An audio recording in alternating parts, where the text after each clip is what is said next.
What's going on, everyone? Cleb Napier here, of course, from wearecritics.com.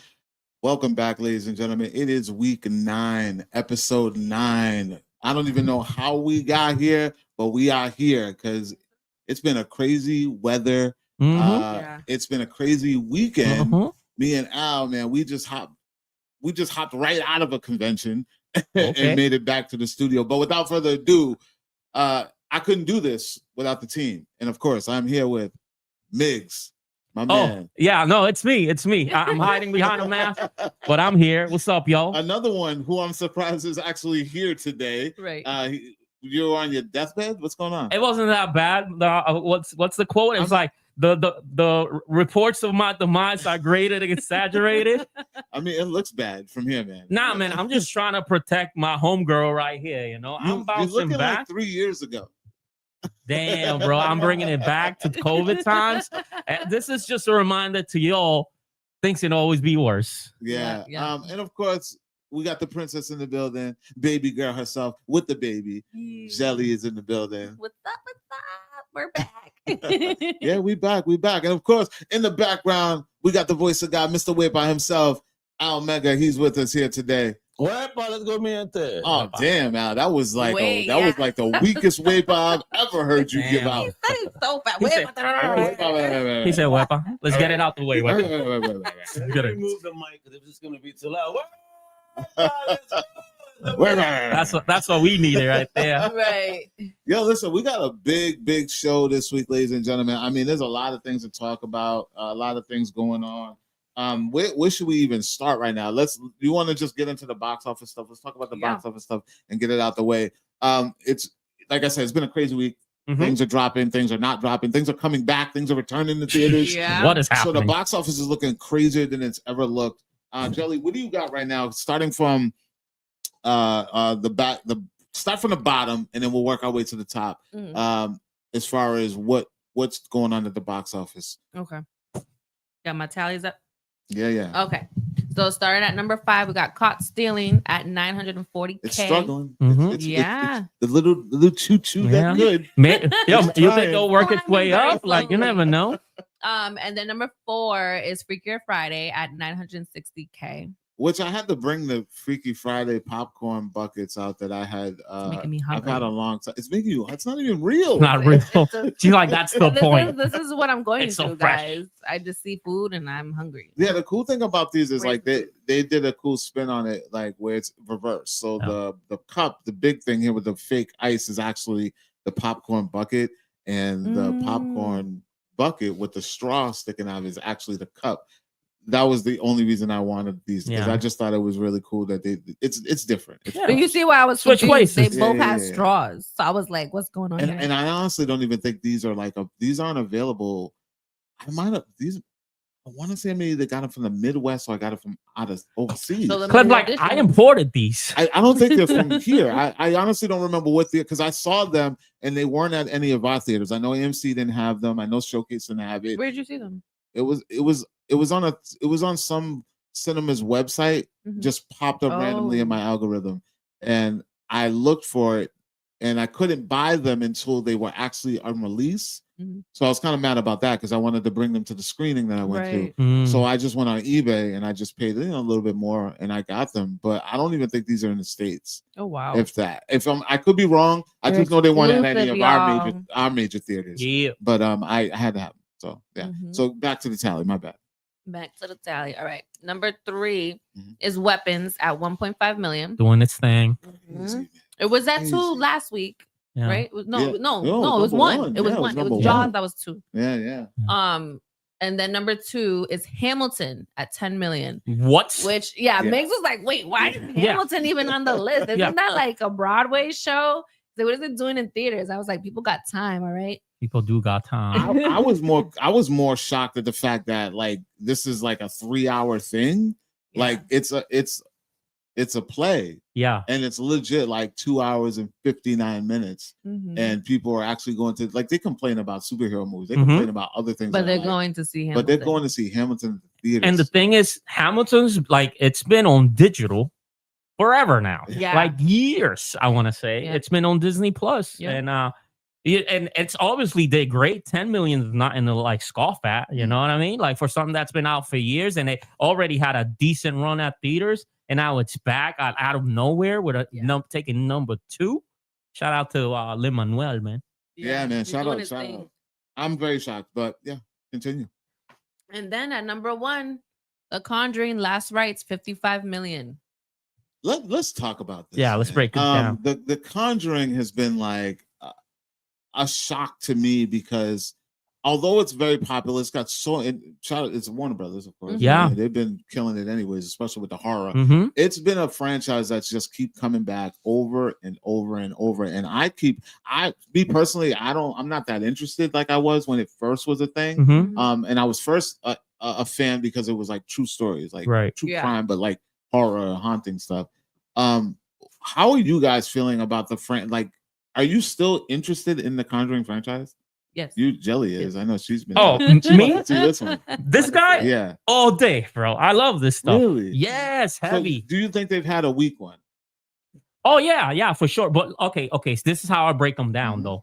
The Conjuring mainline, you know, like the main, not the wishbone, right? Because like those are like the things that spear out, but whatever. The mainline Conjuring movies, the ones that have a foothold on the universe, all been great, right? 1, 2, 3.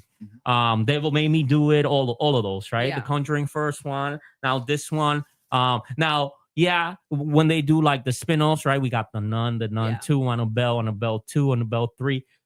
Some of those was pretty cool just because we saw little glimpses of Annabelle in their room. So I was like, oh shit, they finally got like one on her to talk about her. Annabelle. Oh no. We're gonna talk about Listen, somebody that I worked with says that they have something from the Conjuring. It's like a leather ottoman. And she's like, I sit on it. And I'm like, it's in your home. You out here playing games. From the Conjuring. She said it's like from the Conjuring. Like, I don't know where she bought it from, but she said it was from from one of those homes that she got that. And she's like, I sit on it. And I'm like, wait, she bought a piece of furniture from the home? I'm going to show you. Out here playing games, bro. Yeah, why you out here playing games? Nah. I can't have stuff like that. I'll watch the movies and stuff. I will not bring, I'm going to show you right now. Yeah. No, you know what? I'm actually really happy that this is doing as good as it's doing. Because a few weeks ago, you asked me, like, hey, what's the next big movie, like horror movie that's going to do numbers? And I called it. So Mix was right. Once again, I said, when Conjuring comes out, it's going to do numbers because I've been seeing, the marketing and people like the Conjuring. And people, they've been claiming this is the last one, the last rites. Yeah. And hopefully, I would love to see Patrick Wilson, right? And Vera Farmiga come back. Yeah. But if they're wrapping it up this time around, that's cool. I'm cool with that. And I mean, I know people who have seen it. I have not yet seen this film yet. I watch these movies, but I don't go out of my way to watch these movies. And it's pretty like a mid vibe, like how people feel about it. But then there are people who really, really love it. But I want to talk about like the Conjuring franchise real quick before we wrap up. It has estimated like 2 billion worldwide at the box office. The franchise overall, like for a horror franchise, that's crazy. With how many? 1, 2, 3, 4, 5, 6, 7, 8, 9, 10 movies. And I don't think more. No, they're more than 10 movies, right? You told me. So 3 Annabelles, right? Yeah. So 2 nuns. Yeah. And 3 Conjurings. Wow. Sheesh. Yeah. That is quite impressive. Yeah, shout out to them. And you told me too, Clip, that worldwide they were at what, 157? Yeah, so they smashed their budget, which was 55 million, and then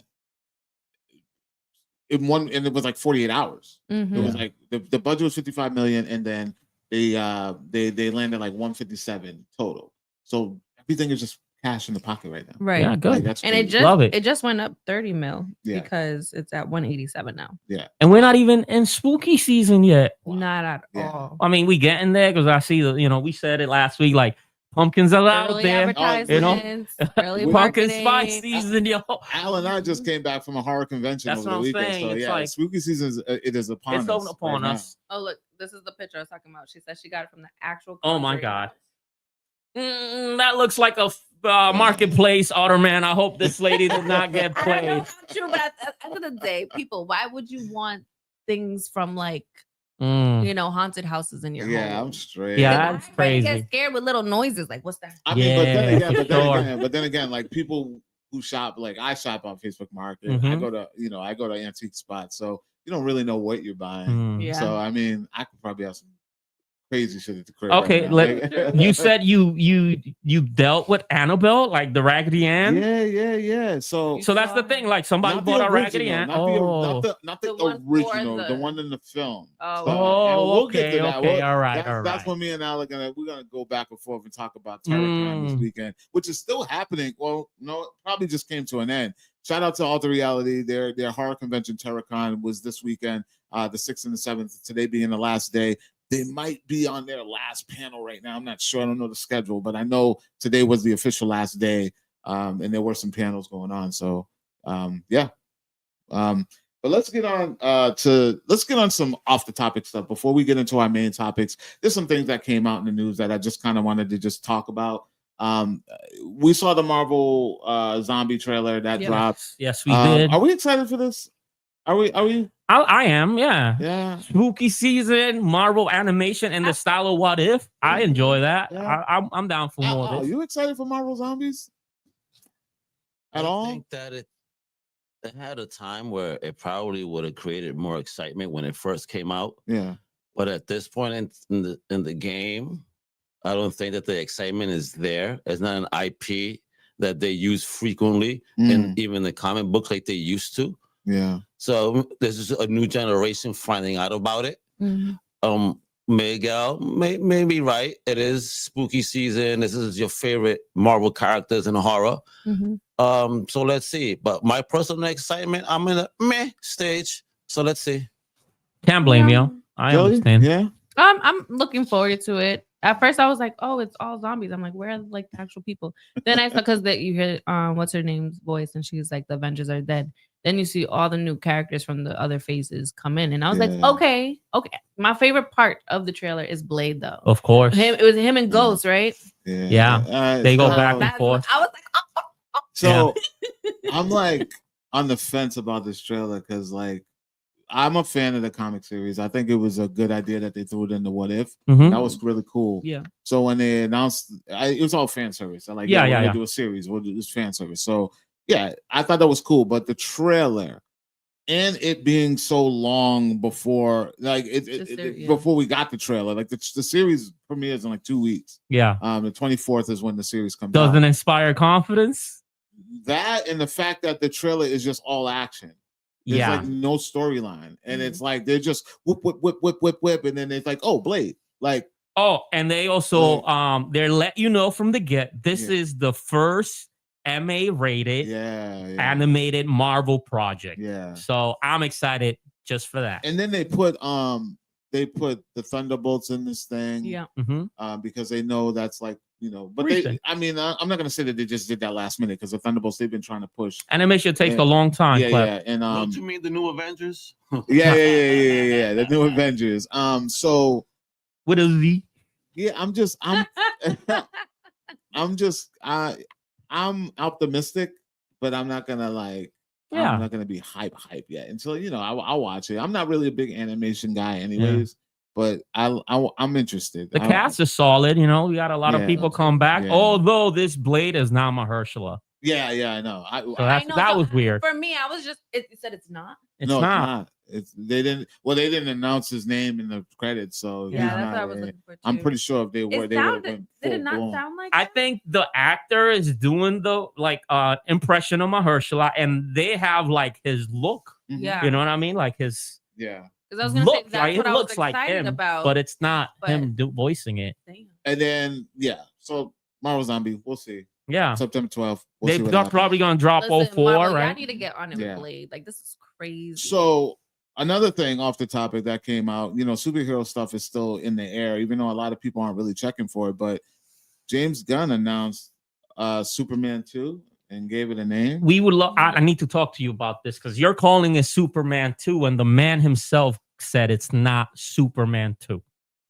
And what do you mean by that, sir? Okay. He said Now he first dropped the teaser, right, with yeah. the 2 pictures of Lex in the suit, you know, and Superman, right? Yeah. But then he went on and said, "This is not Superman 2.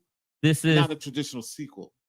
No, he straight up said, "This is not Superman 2. Okay. This is a movie where Superman is heavily in, but he's not the focus." So see, this is that's misleading. So this has been my issue. Like, I'm not gonna say I like the Superman movie that we got. Yeah. I thought it was very entertaining. I thought it was fun. I thought it was everything that a superhero movie should be. And it was a great positive take and a good thing for DC and the new DC Studios and them rebuilding their fan. My problem is I strongly believe in my heart, and I've said this out loud to a lot of people, Superman is not a jobber.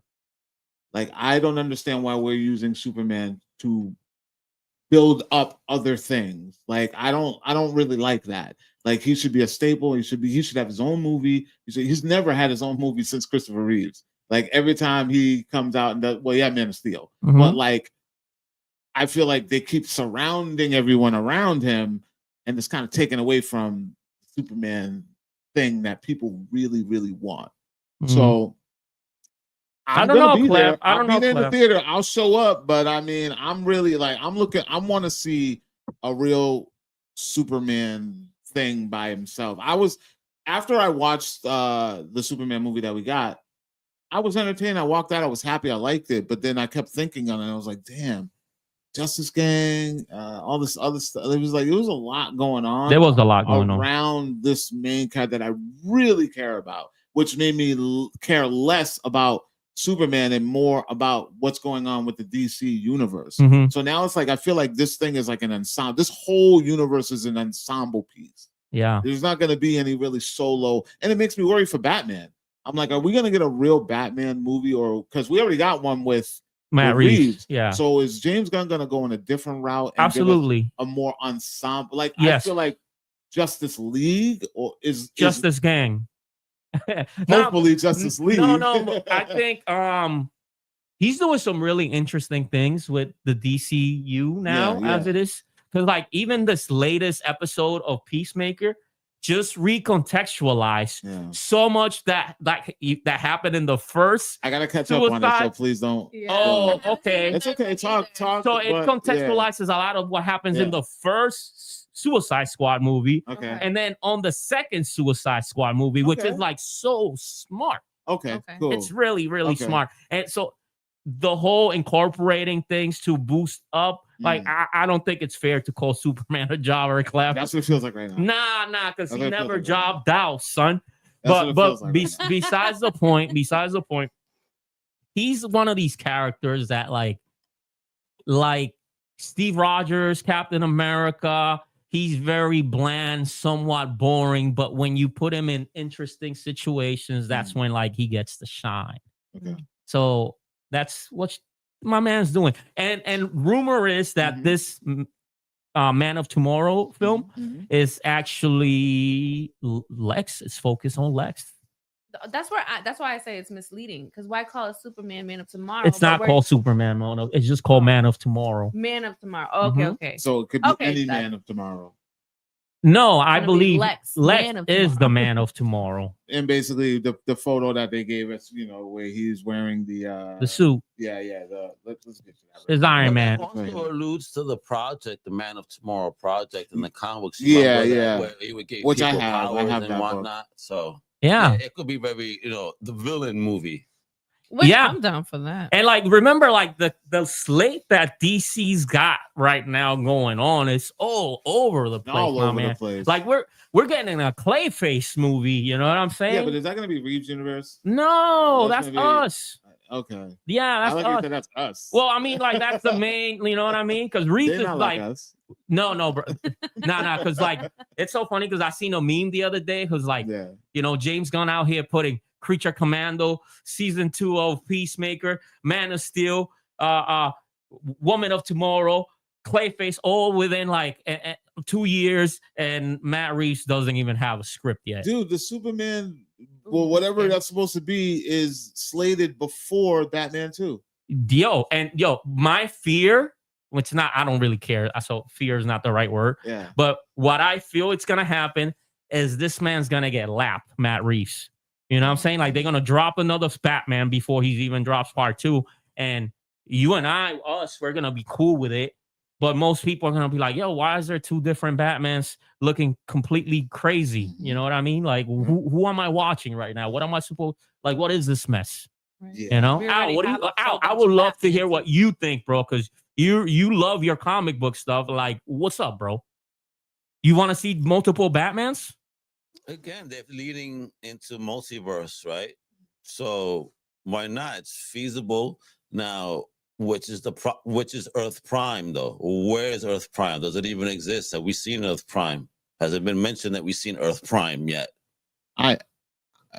So we know all about that, because again, look at the present season of Peacemaker, where they dive heavily into multiverse stuff. So right now, that's what DC is about. They were known for that back in the day. They destroyed the 52 all the old universes with Infinite Crisis and Infinite Earths, then brought it back with Infinite Crisis, and ever since then, it's just, this is what people do: the multiverse. So all I can say is I love y'all passion. So this is why I'm so quiet, because y'all obviously know more than me. So I'm just sitting and listening as a fan, because again, like I'm what I'm getting is literally what's coming to me now. Yeah. I have never read a comic book. So you guys are like my comic book pages, where I'm just like, oh, trying to put things in perspective. So yeah, I'm the casual, but I also love these DC and Marvel. Because that happened in comics. It did. Just think back in the day when we had Earth 2 Batman and the Earth 1 Batman, and then during crisis events they would team up. So we literally had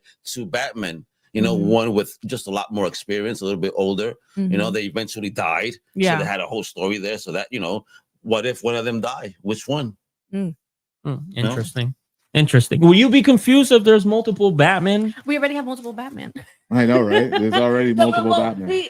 Truer words have never been spoken. Right, but the thing is, like, with the multiverse now, like us knowing about it with Marvel and stuff, and now it's coming to DC. Before that, I was like, why do we have so many Batman? Why do we have so many Superman? Like, I know who these characters are. Give me something else. Give me new characters that I can like fall in love with and get more out of this universe. And that to this day still seems like that is the focus. And I'm just ready for like more out of it. But I hear that. I love y'all passion. So I'm quietly listening and absorbing. Yeah, be on the lookout, Man of Tomorrow, aka maybe Superman 2. And Clip, you talk really well, like highly of this Lex. So no, I listen, I love the Lex character. It's hard.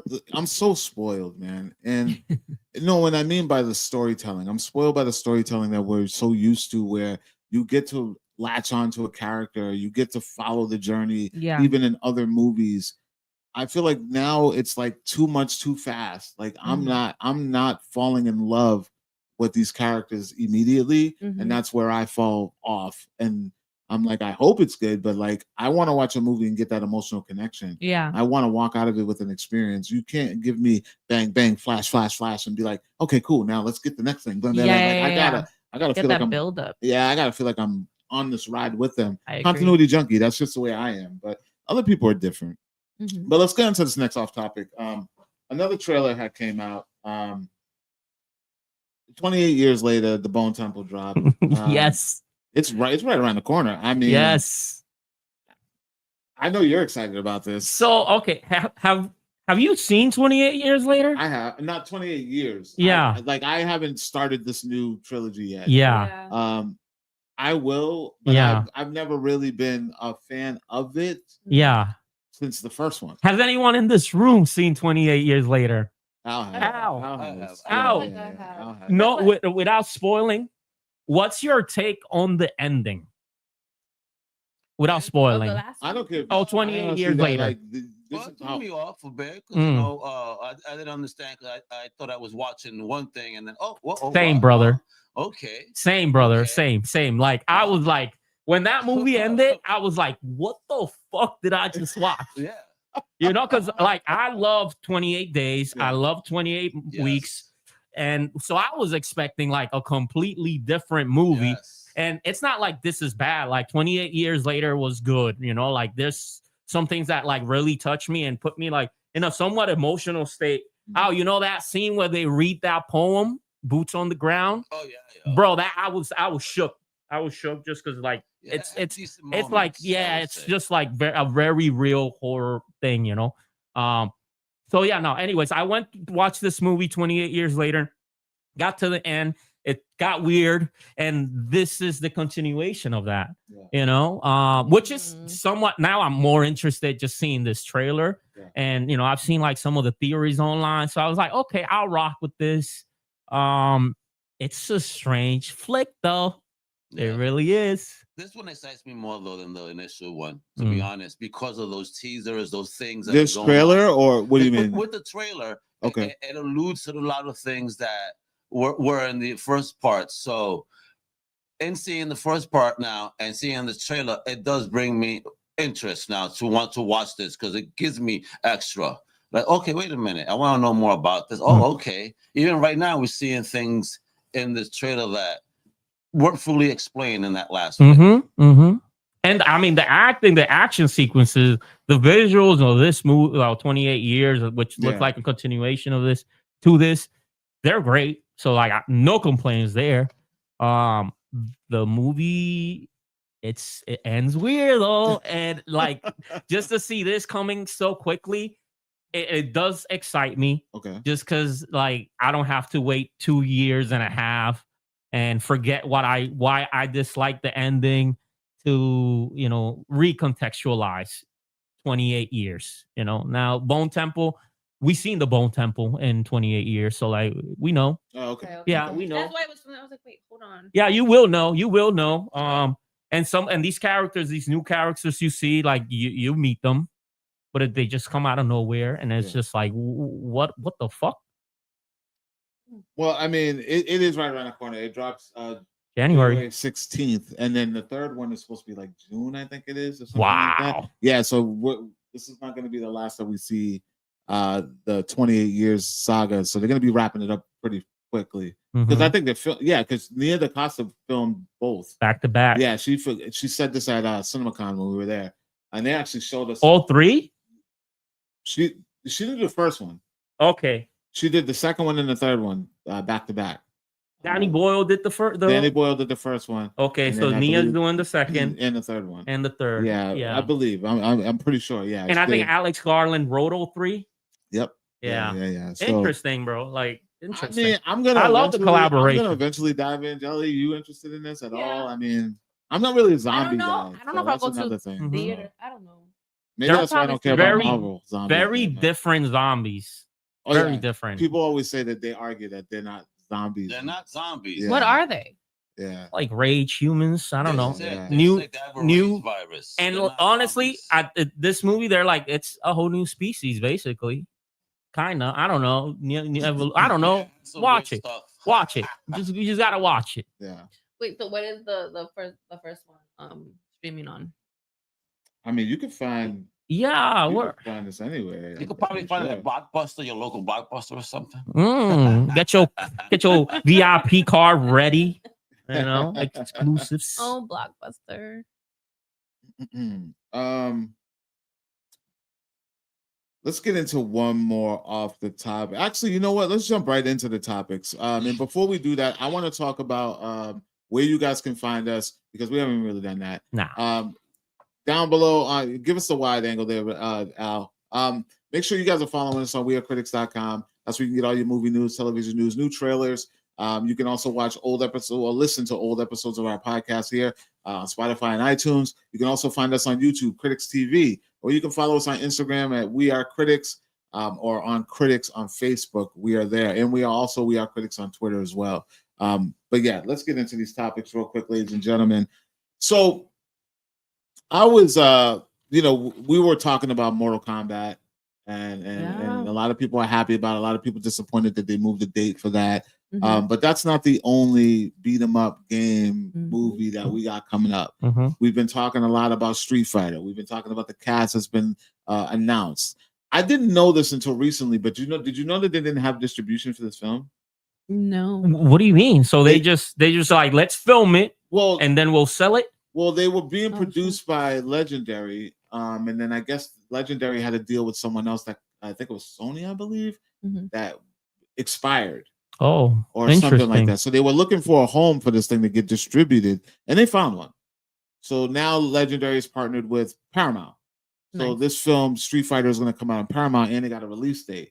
And it's going to be October 16th. I'm sorry, when you say Paramount, you mean straight to streaming? No. It's still going to be theatrical. Okay. Yeah, they just have a 3-year partnership with Legendary for this film. I love that graphic, by the way. So takes and me back. Got a full cast because remember we only had a few last time. So now we're going to talk about the marketing behind this thing. Let's talk about it. So of course we haven't got a trailer yet, but I feel like right now we don't even really need a trailer because the things we're getting are just the coolest shit ever. Okay. So I don't know if you've seen it, Jelly. Did you see the little graphic? Al, did you see the graphic that they put out? Your second slide. Yeah. So the thing that Al had up there. So. In this thing behind me. So Paramount or whoever, maybe just Legendary, and they have an Instagram page now, official Instagram page, Street Fighter Movie. You guys should follow it. They put out this graphic that's reminiscent to the old school game, 90s. And then they put the cast out in the same format. Like, dude, this is the game cast.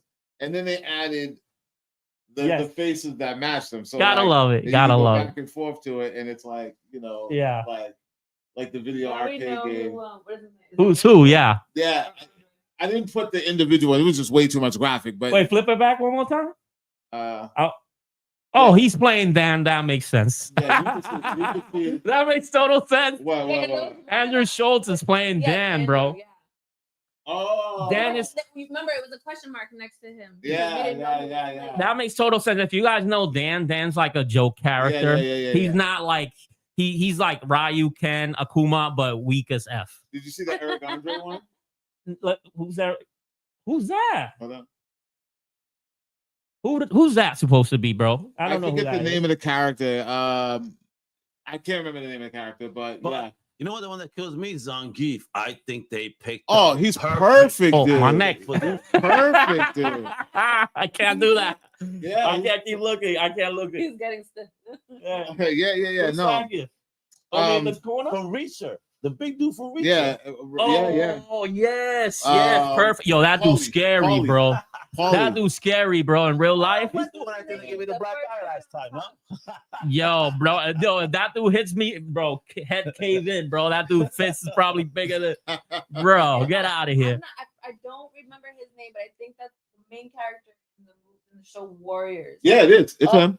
Yeah. Love it. Jelly's like, I'm in. Yes, I'm in. Yo, this man can throw down. Bro. What's bugging me out though, still as Cody is you seen the teaser they put out for him? Savage is who Eric Andre is. I don't know that it's character. New stuff. It's new. It's new. In the film, by the way, it's supposed to be based on the 1993 Street Fighter 2. Okay. So it's gonna be this. I don't know that character it's from in 93. It's gonna be based. I like 93. that. I like that. Yeah. Oh, that is. But yeah, no, there was a teaser of Cody, Al, in with the hair, but it was just the shadow. Yes. And I was like, okay, but that's all I saw. So I don't know. Yeah, I mean, I'm hyped. I'm more excited for this than I am for Mortal Kombat. Yeah. I'm all in. I'm all in for Street Fighter, bro. I'm all in. You know, it'll be great if they drop these two back like in the same weekend. That's what I thought they were gonna do. But we already got the date for Mortal Kombat. It's not gonna be in October. Like, I just wish that they were like going head to head. That would have been perfect if they were going head to head, but they're not. I can read the synopsis if you guys want to hear it. Yeah, read it, dog. Read it. Set in 1993, this film is going to follow a strange martial artist, Ryu and Ken Masters, as they are drawn back into the deadly World Warrior Tournament. The fierce bounty of fists, fate, and fury is just the surface. The true knockout punch lies in the hidden conspiracy that forces Ryu and Ken to confront not just only each other, but the demons of their past. The studio warns if they don't, it's game over. Okay, so I read into this as it's heavily centered around them too. Yeah, like the original one. The games are usually the games are no. See, the things with like fighting games, it's like it's the player's choice. Everybody has a story. And you have a white cast, right? Of characters, and you get to choose your favorite. Just because like one of the characters gets featured on the cover of the video game doesn't make them the main character. Although they are fan favorites, like without a doubt. That's the reason it's like Ken Ryu, those are like copycats. Then we get Akuma, which is like copycat but turned to 11. And then Dan, copycat turned to 1. It'll be great. It'll be great. No, I'm super excited, man. Al, you excited for that? Oh yeah, he's weak as hell. I dig it. I see the casting. I mean, you got real wrestlers, so we're gonna see some real dope moves and sports entertainment. That's the only thing I'm afraid of. So yeah, when it's a fighting game, I want to see fighters. It's nice to see fighters. I mean, I hope they're gonna act? I mean, we see some that can, and some that I'm iffy about. Yeah. Some that might not be able to sell the character. Yeah. I'm really curious to see what 50 Cent does. Me too. Yeah. That's gonna be fire. I mean, he can act. He can act. He can act. And he can box. Yeah. Oh yeah. He can box. He's a known boxer. Jelly, you more excited for this or Mortal Kombat? I'm excited for both.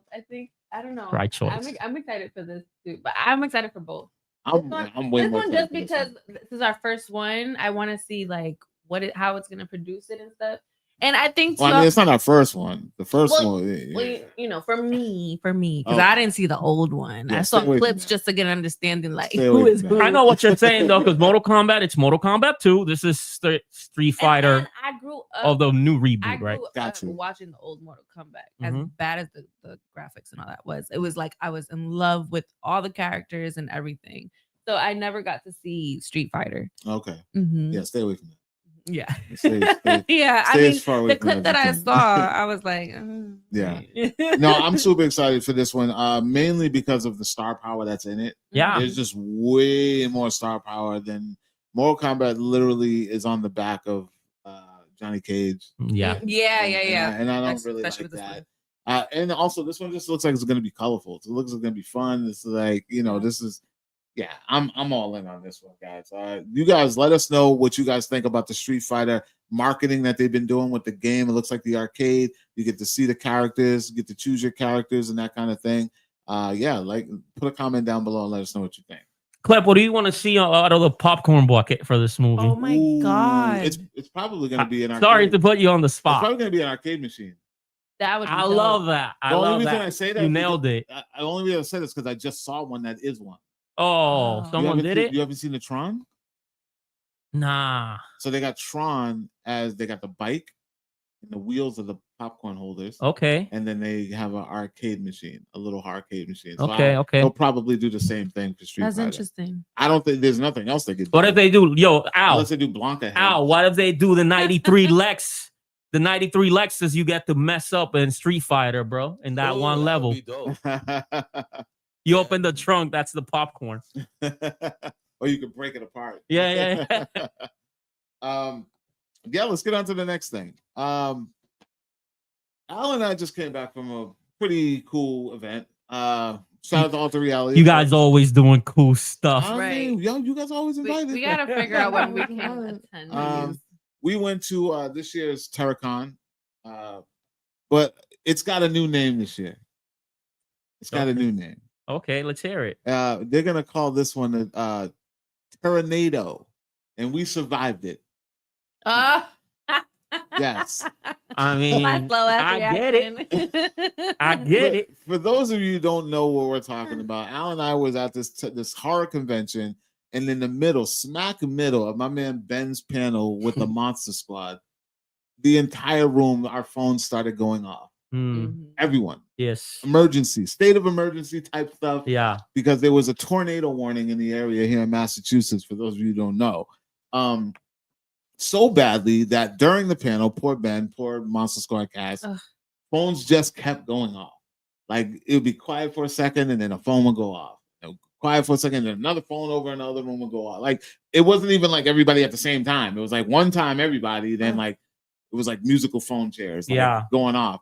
Then the hotel comes in and they're like, We got shut down. We got to evacuate. Everybody go to the basement. Oh my God. They did all that? They did all that. This was the first time I have ever had to be evacuated from a Comic-Con. Wow. But it was such a experience because it was like we all just had to like go single file down into the basement. It was like guests, staff, celebrities, all in unison, just trying to find safety. It was brief. It wasn't a long thing.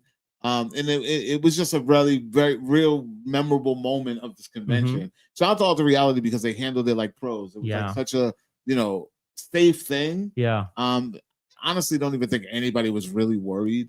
Like we're so used to this kind of stuff. You know, a tornado did touch down, right? Yeah, it did. Yeah. Like y'all could have been in trouble, bro. Y'all survived tornado, bro. We got it so much. We're just like, yeah. So when is it really gonna hit us? Yeah, we're so used to the wild weathers that hit Massachusetts that it really was like the calmest, most chaotic thing ever. Like people were just like, I mean, some of the celebs were kind of like, because I remember somebody said, "Oh man, I'm from Cali. Give me an earthquake all day. I'm not want to deal with this." And I'll be like, "Earthquakes, get out of here, bro." Yeah, so I'll go to the basement. Al, how was that experience, man? You were there with me, man. What did you think of that whole thing? First, what I found funny was what panel was being done. Yeah. Because, as we know in the movie, there's a portal that opens and all. And they started getting into the discussion of the movie when all this happened. It's like, oh my God, the vortex is opening. The joke starts coming out. And they try to proceed, but these things keep going off. And listen, man, I'm a New Yorker. I don't deal with no stuff like this. I'm like, oh my God, what is about to happen here? And I'm thinking about my car. I'm like, oh man, I parked that joint on the trees. Oh my I'm thinking, you know what I mean? I ain't worried about my life. Like, oh my God, bro, I'm not happening to my car, son. You know what I mean? And then doing the whole thing in the basement was funny. Some people look concerned. Some others were nonchalant. You know what I mean? Then, but we got upstairs. They let us go upstairs. And what was crazy, made me laugh when Club says, well, we might as well go back to the panel room because he had a panel. They said, yo, people didn't give a F. There were people waiting for Club's panel. Yeah, because my panel was right after. And I was doing Predator. Right back in. Yeah. And people, there were people already sitting in their chairs. Yeah. Like when we came back from the basement to go back to the panel room, which was not even right away because we stayed in the lobby for maybe a good 15 minutes. Yep. And then Jay's like, hey, might as well just go back to the panel and hope that Bill Duke and Richard Chavez come, because we didn't know if we were going to continue because they had to go in the basement in the other part of the convention as well. We're in two different buildings. Yeah. We had the hotel and then we had the convention center, and everybody there had to evacuate and go down in the basement. So we go back to the panel room. As we're walking in the panel room, there's like 30 people already seated. Waiting on y'all. Not worrying at all. They're just looking at the stage, seated, waiting for the thing to happen. Yeah. It was. You wasn't in the middle of that one, right? It was a different one you was in the middle of. What do you mean? Panel for Predator. No. So Ben's panel unfortunately got cut short. And we were like, by the time we were walking in, it was like almost time for the next panel to start, which is mine. So yeah, unfortunately that panel got cut short, but. Yeah, man, it was an event, man. Like I said, shout out to Alter Reality for handling it like professionals. It was a very safe environment, but a very memorable and funny con experience that I will definitely not forget. So long as Clep and I do cons without other people involved, it was me and him going for some odd reason. Always something. Yeah. Always something. Always something crazy. Interesting. Yeah. So, but yeah, while we were there though, we had some great moments. I did a panel with Elvira. Cassandra Peterson, shout out to her. She's lovely. It was a very great conversation. And then with Bill Duke and Richard Chavez, they dropped some really cool stories. And I'm going to be putting some of that stuff out on social media. So you guys make sure can you tell us one? Yeah. Got them emotional, man. Because I'm like, I want to know how that panel went. You pulling on them heartstrings, Clap? No, it was, man, they were pulling the heartstrings. They were telling some really like solid stories. I did get some scoop, about how, the Sister Act 2 director felt about Sister Act 3 coming out. So you guys are gonna see all this stuff. Okay. I'm not gonna bore you with it right now, but yeah, that was TerraCon and Tornado. We survived it. So let's get on to the next topic, ladies and gentlemen, which was a very weird thing that just popped up on my feed. What Just at? Scrolling through Instagram, and I see this gentleman here, Giancarlo Esposito, raving about the theater experience and how it has been the worst since 1981.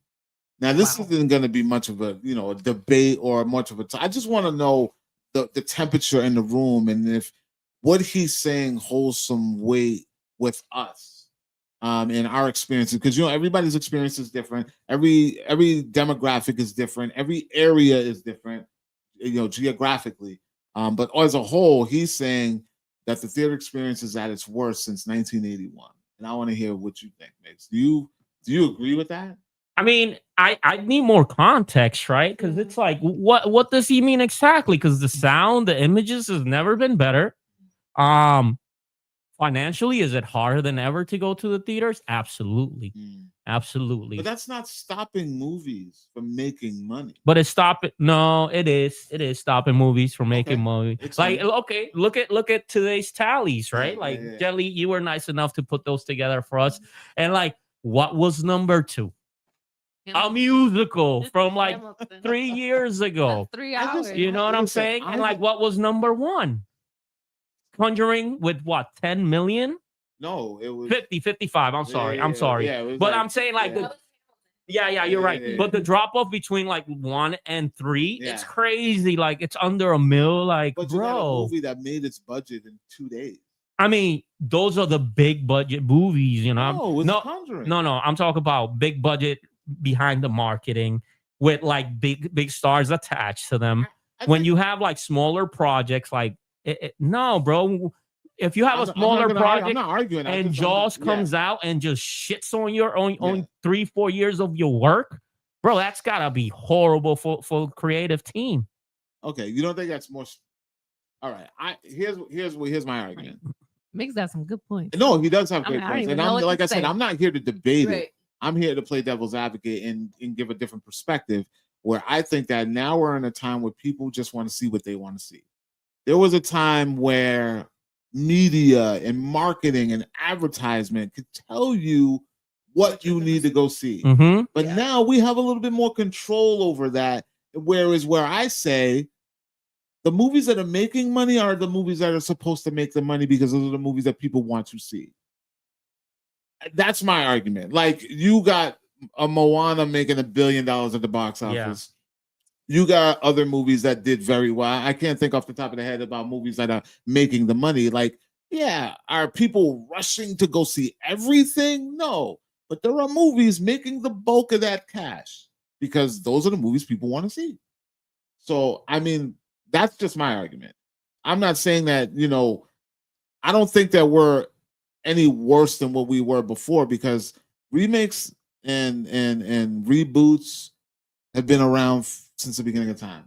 There are movies that we grew up on that weren't the originals. Yeah, Scarface, for example. Yeah, there's a lot. It's one of the classics that we watched. Scarface. It's a remake from like 1920s. It's a remake. I'm saying like that is news to me. They already got the next one coming. The next reboot of Scarface is coming up. He was saying a lot of that. He was saying a lot of that stuff to a lot of that narrative about how the reboots and the remakes are taking. When it comes to this argument, I would agree with the cash. How much it costs to actually enjoy time at the movie theater. Yeah. But it's not stopping people from going. No, but okay. They're making the money because the ticket prices is at an all-time high, right? But they're not making the money because the volume is at an all-time high.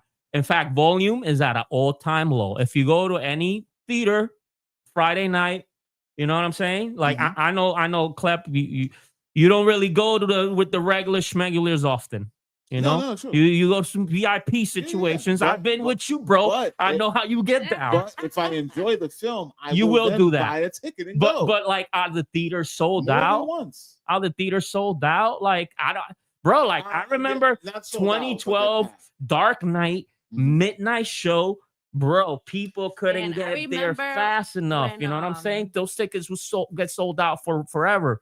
You know? remember when what's that vampire movie? Eclipse, New Moon, all that. Yeah. I remember standing outside at midnight and the line was out. Twilight. I remember standing outside with my cousin outside. They had like the emergency doors open for everyone to stand out. Like I remember when it was crazy like that. Yeah, I don't see that anymore. You don't see that because they're not giving people what they want. Exactly. People were waiting. Was this the first Twilight or the sequel? He's like all of them. Well, I mean, they all were pretty big. The second one. They were all pretty big. Yeah. I mean, you're talking about a sequel. That fan base is already. It was probably the second one. I'm not sure, but I just remember for that movie specifically. Even still, I think where we are right now is we're in a slump where an IP is drawing the way they were when they first came out. That's more of where we're stagnant when it comes to the box office. But at the end of the day, people are still going to see what they want to see. We're not rushing to the theater to see things or anything. You're not going to sell out of 5 movies that drop in a month. Maybe 1 or 2 of those movies people really care about. Yeah, and the thing is, like, competition these days is so much more than what it used to be, right? Like back then, it was like, hey, you could stay at home and watch one of these 4 channels, or even when we were growing up, like you have 100 channels on the TV box, on the cable box. Now it's like not only are you competing with 3,000 channels, but you also have Fortnite and every other like streaming service that's dropping new content just about every day. So competition for them is just like, good luck. Like you get to pick what do you want to do, and if it happens to be K-pop Demon Hunters, that did great. That did great. They put it back in theaters. You know what I'm saying? So like, people, they put it in theaters. Yeah, that's what I'm saying. Like, you're right. People will come up to go see what they want to see. But the competition is so much more stiff, and good is not good enough no more. You need to be great to even make a dent. Right. And that's difficult. I don't know. Al, you got any intake on that, man? Do you think that the box office is struggling, or do you think it's just a matter of the customer just being more cautious and aware of what they're being sold, and they're being very careful with the money they spend? Yeah. It's frugality. You got to be frugal nowadays. Back in the 90s, they could tell you, those are my days of going heavy into the theaters. Oh my gosh. Like Joey said, lines around corners. Sometimes people try to buy tickets. Oh, it ain't not available into a midnight showing, and we're there like at 9 o'clock. So we got to wait 3 hours. So we out here chilling, spending money, then going back. And guess what? The theater's still super packed. Last couple of times I've gone, again, yes, I've gotten the VIP experience. I did go one time by myself, but that was the drive-through experience with my family. And even then, it wasn't something that was packed like I remember. Something is missing, but it definitely costs. But what else on the experience? Because I even said to you a cool display that they're trying to do in theaters, right? With the immersive all around. Cool. Yeah, I think, it's cool and all, but will that bring the people in? Because now it looks cool. How much is it? Right. That's the next question. So I think financially it's just bro, they killing us. I think it's a combination of the cost, and I think it's a combination of the fact that people are more aware of the value. I don't think it has anything to do also, with mix it having other options. Like I can go on Peacock and watch this because this came out. I can go on Netflix because they just dropped this. So there is that finances, other options. And what was that? Too many options. Not even other options. Just too many options. And like you said, the value, is it worth it? Is it worth it? It looks good, but would I rather just sit and wait for it to come home? Or not only that, it's like, I will completely throw out the fact that no one wants to go to the movies. Yeah, everyone wants to go to the movies. I love me the movies. Miguel, Migs. I love me the movies. Everyone loves, but I don't do it all the time, movies, bro. Period. Right. But it's like you said, like, can I get to it? Can I do it right now? Can I afford to just do it right now? Like, listen, if movie theater was 50 cents like it used to be, I'm pretty sure everybody would be like, yo, movies. movies. But it's convenient. I paid for the Yeah, month. yeah, yeah. Think about Yeah. the access we have to a film. Like, oh, even though it came out, but guess what? It'll be streaming in 2-3 weeks. So I'll just watch it at home. Aren't they holding off on doing Yeah, that now too? they're holding off on that now. Because they back like the day. Listen, because they just added Thunderbolts, I think so. Yeah, they just added. Not only that, Fantastic Four just crossed half a bill. Brother, the It's number still in 3 film right now is Weapons. Yeah. Weapons, it's on digital by next month.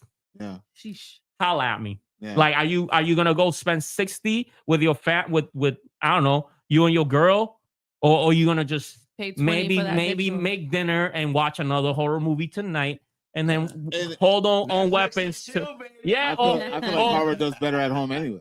Yeah. I'm just saying, I'm just giving you an example. I'm saying, like, you could save yourself some money and watch something else, and then watch what you really want to watch in 5 weeks.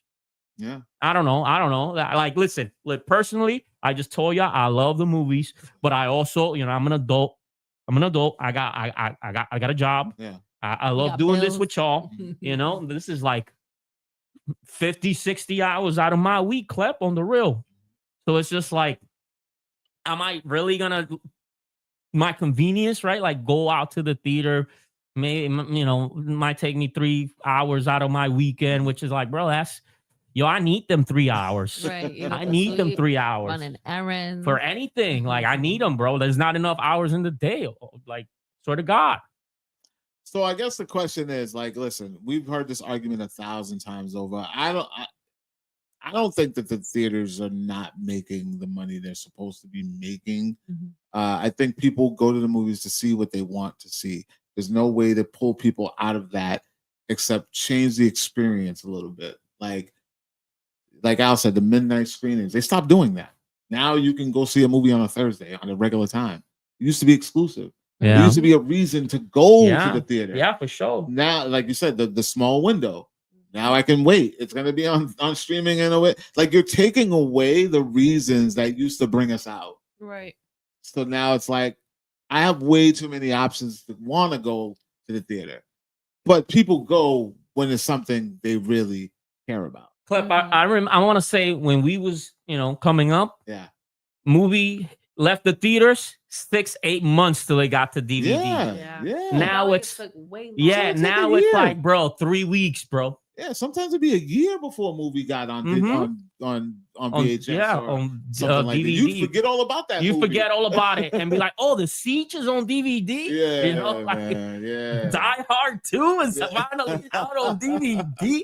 Dude, I We need remember. that. I remember the first time we've talked about this movie, The Toxic Avenger. I remember when I found it on VHS at a video store, Mhm. and I was like, the only time I ever saw that movie was on cable. Yeah. So to know that I could actually have it, I went to that guy and I asked. It was Applause Video.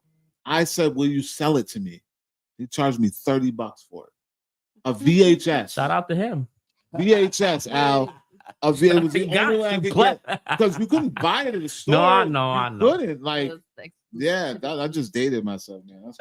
That's Well, we're not young bucks. all right. Well, you guys let us know what you think. Are you still going to the theaters, and why aren't you going to the theaters? Let us know.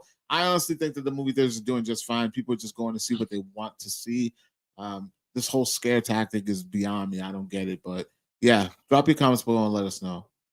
Let's get on to this next topic, ladies and gentlemen. So another thing I was scrolling on. This is just stuff that just be popping up on my feed. Mm-hmm. I saw this big grown ass man crying. What? Oh, What? yeah. What? Big Yeah. grown ass Who man. crying? Big veiny neck man. Wait, was I on live? Oh, not. Oh, okay, not me. It wasn't me. We're Okay. talking about Dwayne "The Rock" Johnson. He just screened his new film, The Smashing Machine, at the Venice International Film Festival I think it was over last week sometime. And let me tell you, this man got a 15-minute standing ovation. 15 minutes. The Rock, the one that they say can't act. The one that they say is the last one on the list when it comes to wrestlers who can act, between him, Cena, and Batista. But they're talking Oscar buzz for this movie. Wow. Yeah, I mean, maybe. I don't know. Do you believe it? I mean, the last time I heard something, not believe it. I guess the last time I heard something about this, it was for the movie The Whale for Brendan Fraser. Yes, and he won. He did win. Yeah, he did win. No, he didn't. He didn't win the Oscar.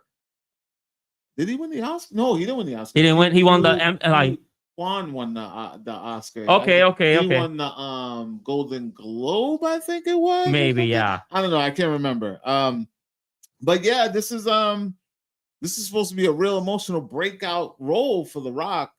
He's playing ex-MMM fighter and rise and fall with addiction and things. Real quick. Go ahead.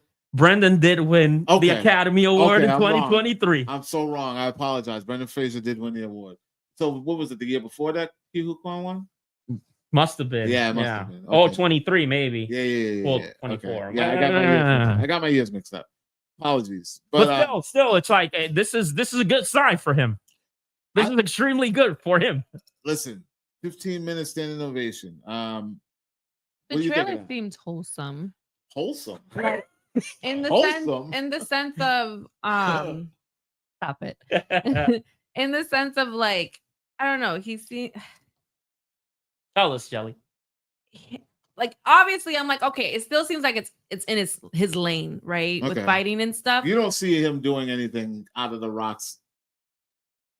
Is that where you're going? I don't want to cut you. Go ahead. It's more like, okay, so we've always seen The Rock like in action, right?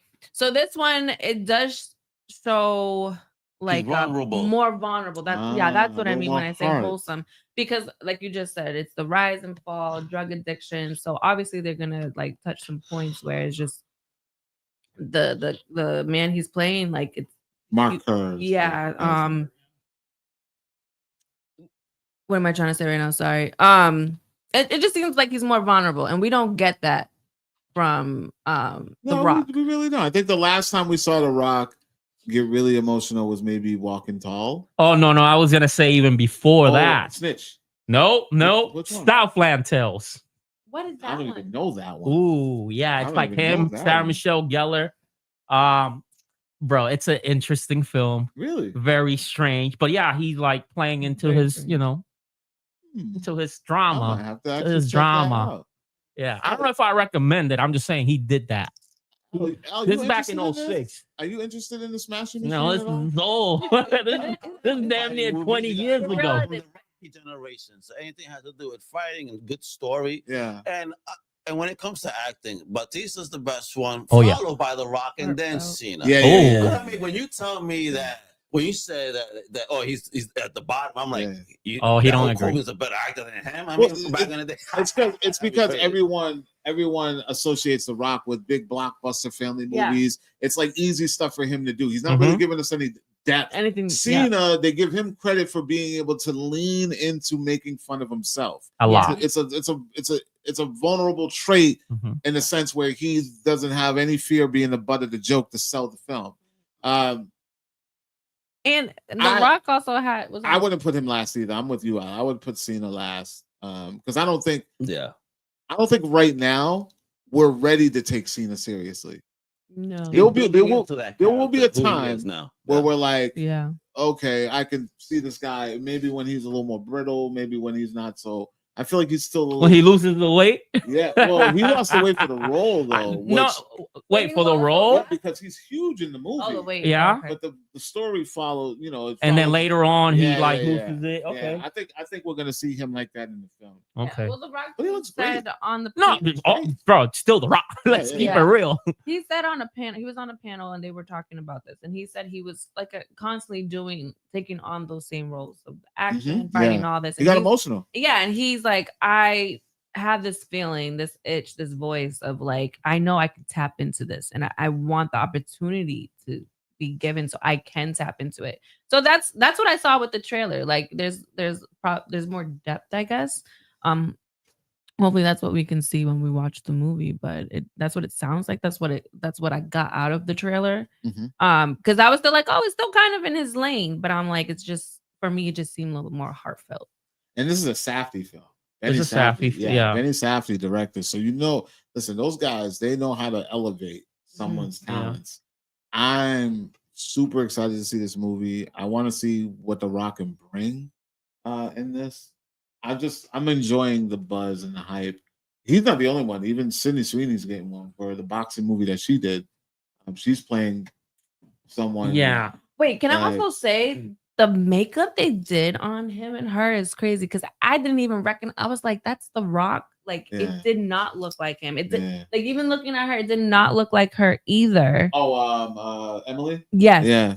So I'm like that makeup was good too. Can I just say something real quick? So these fighters movies, right? Like boxers or MMA or whatever, like the wrestler, you know, like we've seen it before, and there's usually a push. You know what I mean? $1 Million Baby. I mean, the fighter. You know what I'm saying? Like we've seen these movies before, over and over and over again, and they tend to make these type of run. You know what I'm saying? So does it have a good chance? Absolutely, because we've seen it before. You know, so shout out. You know, good for him for like dipping into a formula that works. And it may not seem like it's Taylor for him, but it's absolutely Taylor for him. Yeah. No, I think he's the guy for the job. I think they casted it perfectly. I'm curious, you know, not curious, but I think it's cool that they trusted him to get that serious and take this role. It just makes me want to see it more. This one, and I want to check out the Sydney Sweeney one because they're raving about that movie and her performance, even though most people don't want to give it a credit. I mean, I think that lady probably has some talent, but they're just not trying to. No one wants to admit that she's talented. So we'll see. Because she has good genes, dude. You know what's so crazy is like I was like, do people hate blonde? No. It's just, bro. Good genes, fuck out of here with that. Shit. Fuck out of here. I was like, wow, like, cause she looks so like no blondes. What the fuck is good genes? What do you mean good genes? No. Do you know what that was about? Yeah, it was the jeans, and I know, but like the double entendre, bro. Why? Because she blonde, good jeans. Fuck out of here. No, what's bad jeans? No, what I was saying was like, you know what I'm saying? I was like, do people hate that image of a person? Because when I watched what she looks like in the boxing movie, I'm like, wow, she looks more grounded. She looks more down to earth, more real, more likable. But then when you see her like dolled up, everybody hates her. Like people want to hate her. Everybody wants to talk bad about her, or you know, some kind of way. So I'm like, is that what's making people? No, I don't know. I don't know. No. Like just to like touch on that, like that was just like a bad choice of wording or tagline. Yeah, but if this was like 1985, no one cared. No one would care. What's bad jeans?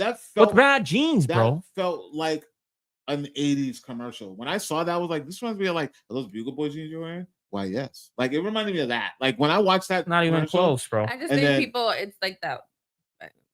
I don't know. Like it's just weird. It's just weird, bro. Like I think it was more accepting then, whereas now people are like, no. But would you have cared if it was somebody else that didn't look like her? Bro, yes. What do you mean good jeans, bro? Just they like what do you mean, bro? Like it's a super like you're excluding a lot of people with that message. Good jeans. Oh my god! I never even see it like that myself either. I'm just saying, bro. What the fuck? You know what? I'm gonna do a commercial. I have good jeans. They're gonna hate me now? They could have did that with like 10 different people. If they would have did it with like 5 different races, I don't think well, there was. It's not even just about the races, bro. Like it's not just about her blonde hair, blue eyes. But that's how they make it come off. Because when I watched it, no, they lean towards that, like for the controversy part of it. Yeah, but it's I don't know, bro. It's just weird, bro. Take it like that. I think that she's cute anyway. I think she's beautiful. I think the what brand was that? It's like American Eagle, American whatever. Eagle. I think they just messed up on how the message. I just sold out of those jeans immediately. I'm sure they did. Well, I guess I don't buy American Eagle because you know what? We're not getting political. We're getting political, bro. It's crazy, bro. But like I honestly think they should have just did it with everybody, and then it wouldn't have been an issue. I think it was Gap. Gap had like all different shades and beautiful women, and it was they could have had like cut it like with different women saying the same thing. Like it, I don't know. Whatever. Know. All right, let's move on because I don't want to be talking about that. There's some more controversial things going on in the world. Let's of move film on to and it. movies. Some of the stuff we don't know whether or not we're supposed to believe it or not. And this goes to the #1 box office movie of the weekend, and we're talking about The Conjuring. Publicity stunt or not? During a screening last week, there was someone hissing and gawking and all kinds of stuff in the theater. And they're saying this man was possessed after watching a screening of The Last Rite. I mean, I hope he was paid well. That was gonna be my question. Like, do y'all think it was real or was that like fake? I don't You know how many times I watched that clip just like listen, like you can tell if somebody's like faking it. I'm like, I was like, I don't know how to take this. And then what were the 3 men? Were they praying over him? I think they were trying to snap him out of it. Some people said that the guy was having a seizure. Whatever. I would have been like, the power of Christ compels you. The power. Make it real Al, hit me up, bro. Right here, Al. The power of Christ compels you, you know? Like that would have been me all day in there, bro. Like I would have saved his life. That's why I think that the whole thing was like a publicity stunt, because during the screening they had a holy water set up and they were giving out prayer cards. Yes, I saw that. They were praying. They were praying before going in. Shout out to them, because that's how you do it. That's how you do it. That's how you do it. I wish it would have paid me. I would have acted like I was like, yes. You know, between this one and the 3 miles an hour walking with the long walk, what's next? Right. Make us a part of it. Yeah, right. I want to do some crazy nonsense, man. What's dropping next week, man? Let's man. Give us something big, man. Give me something like, multiverse. I'll go get a twin and we'll pretend that we're different, with different people or something. I thought Al, did you hear about this? The guy that was possessed in the theater? Yeah, I did actually. I kind of found it funny. And like, come on, stop. Right. Like, I'm like, I don't know. Gagging, man. He was like convulsing and everything, man. Yelling, you good? But to be honest, if you did that when I'm watching the movie, you're gonna piss me off. I'm gonna probably start kicking you. That's what I'm saying, bro. Did you at least wait for the credits? I'm like, it better be a free screening. Like anybody was in there. It just looked like the 3 guys. Everybody out, you know what I mean? Like the man's possessed. That was the I would be Terminator pissed off. over there. I'm like, damn, in the middle of the movie, you want to do this now, and I can't watch it. I want my money back. They probably waited till like the credits. It better be a free screening. That's all I'm saying. I think it was a screening. It was there in you Texas. Go. That's all. It was a preview screening. So, that doesn't mean it was free, even though it was a preview. But sometimes they sell those advanced tickets, which I always think is like a rip. Like, oh, you're selling advanced tickets, and. But yeah, no, I thought that was funny. I think it's great marketing if that's the case. Shout out to Warner, right? Yeah, Warner. Another banger. Warner, man, you guys killing it. I think there's no comment. Warner's refusing to comment with that's PR side. It's better this way. Let you run with it. Run with it. It's like Blair Witch. You got that. It's witch-ish. Which is like Blair Witch-ish. Yeah. Speaking of, they were at Paracon. Nice. Yeah, 2 of them. Heather and Mike. Yeah, Heather and Mike were. Cool, man. Cool. Giving the they changed the game. Shout out to them. So let's get on to the next thing. That was quick. That was brief. I just wanted to know what you guys thought about that. This next thing though, this is cool. I want to know more about this one.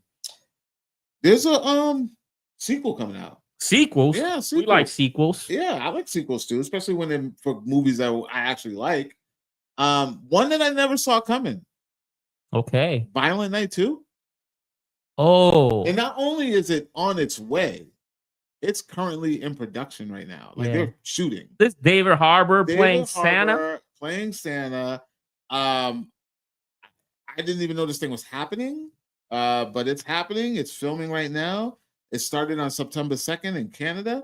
Wow. And I think it's supposed to drop by next December. Yeah. It's the 4th.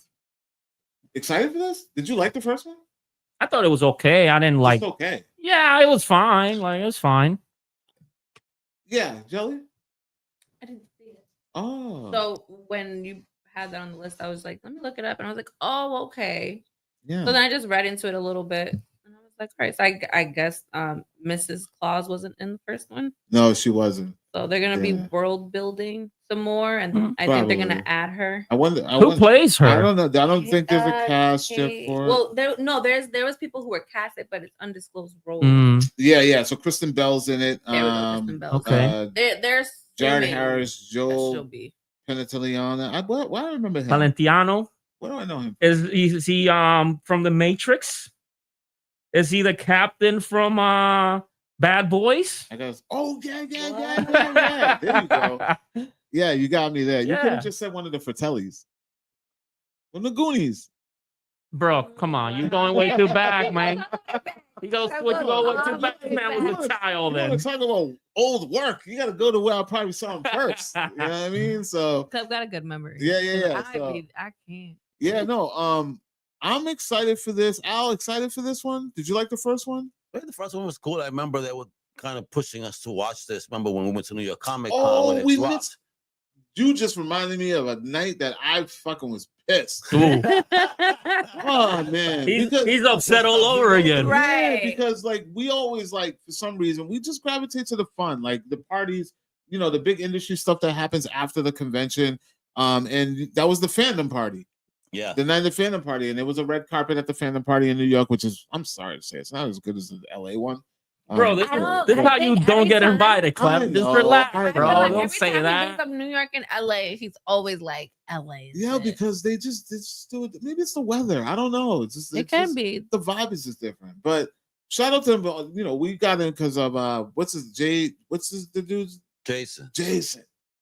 Shout out to Jason. Yes, Jason always shows love. We got in and because we wanted to make the red carpet at the party for Violent Night. No, for the party. For the party. Fandom party. He missed Violent Night. Yeah, and we didn't know there was a screening. We didn't know there was a final. You was getting litty though. I mean, it was a great event. There was some hip hop legends that showed up that day. Oh, word. Yeah. Ice-T was there. Oh, that's the day I just walked up to Chuck D. Chuck D was there. Floor. Like, damn. Did I say Ice-T? Chuck D. I'm sorry. It was Chuck D. Sorry. That's what's up. And Cool. Show up with Coco at the after I missed him. And Cool Keith was there. Yeah, Cool Keith. Yeah. Not that Keith, the rapper. Yeah. And then I'm seeing people coming into this party late with Santa hats, custom Santa hats with blood on the thing. He was like, "What's up with that?" I was like, "What's up with that?" Bro, we missed the screening of. Oh, you knew right away. You saw it. You was like, I wanted to see it, and it had Violent Night on the hat too, stitched in. Damn. But I wanted to see that movie anyways, and then I found out there was a screening. So yeah, sorry. Listen, sorry, fandom. I love you guys. But I wish I could have saw that. But yeah, no, I'm excited for this. It's 87 North production too. Those are the guys that's doing the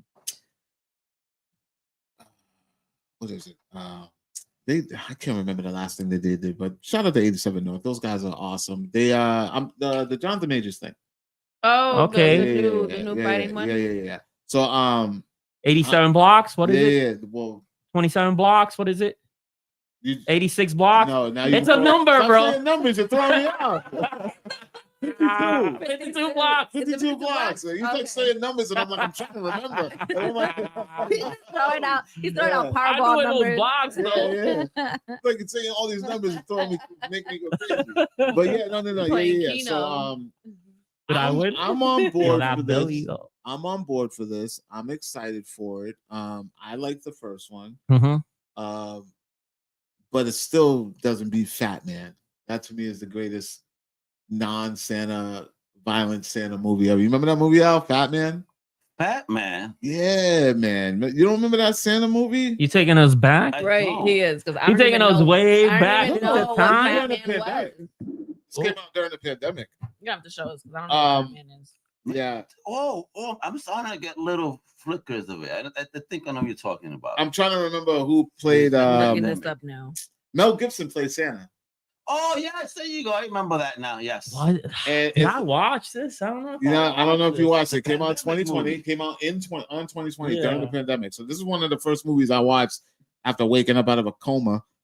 Jesus, Batman. Okay, interesting. So the kid from This Is Us, the son, he plays a rich kid. Goggins.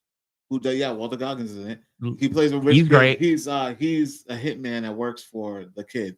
And the kid doesn't get something for Christmas, and he like puts a hitman on Santa. Puts a hit on Santa. Yo, that's crazy. But they don't know that Santa's got a special skill set. Oh, yeah, and Mel Gibson is Santa. He's like, you ain't never leaving the North Pole. Yeah, actually, it gets to a point where Santa goes to them. Oh, We're on the naughty list. Yeah. No, it's awesome. I love that movie. It was really good. It's dark as hell too. But Fat Man is always going to be my non-Santa film that I really like. But Violent Night was fun. Shout out to Billy Bob and Bad Santa. What we like. Yo, Bad Santa. So guys and girls, let us know what you think about Violent Night 2. You're interested in seeing it. You want to watch this movie. Are you a fan of the original? Let me know.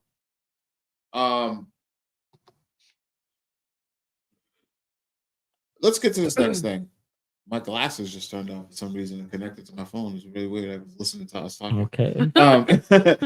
This next topic, this is going to be all you, Migs, because let's do it. I am just not a fan of this. I've seen episodes. I've watched it. I don't think it's horrible. Just not something I could come back to all the time. We're talking about The Office, which now has a spinoff. Finally. Premiered. Finally. Well, it's for this. Bro, The Office was a hit. But The Office don't belong to us. Dwight is my favorite. That's the problem I have with it. We'll get what do you mean don't belong to us? We'll talk about The Paper. Let's talk about The Paper. The Paper. Paper. It's a new series from Peacock. That's right. Spinoff from The Office. Which how many seasons of The Office have it? I want to say The Office has 7 seasons. I could be wrong. Maybe 9. I think maybe 9 because I think Steve Carell left at 7, and then they continue until 9. Ed Helms, right? Yeah, I like Ed Helms. He's cool. We all like Ed Helms. We all like that cast, and that's what made that Office show so amazing. And the writing, obviously, So talk to me about The Paper. Talk to us about The Paper. Give us the 30-second elevator pitch. Sure. So this is a direct sequel to The Office, beloved show, Peacock's #1 hit to this day, right? Like it was Netflix #1 hit for the longest. It was such a big hit that NBC Universal was like, whoa. We could start on their streaming service off the back of this. And they did. They took those rights back.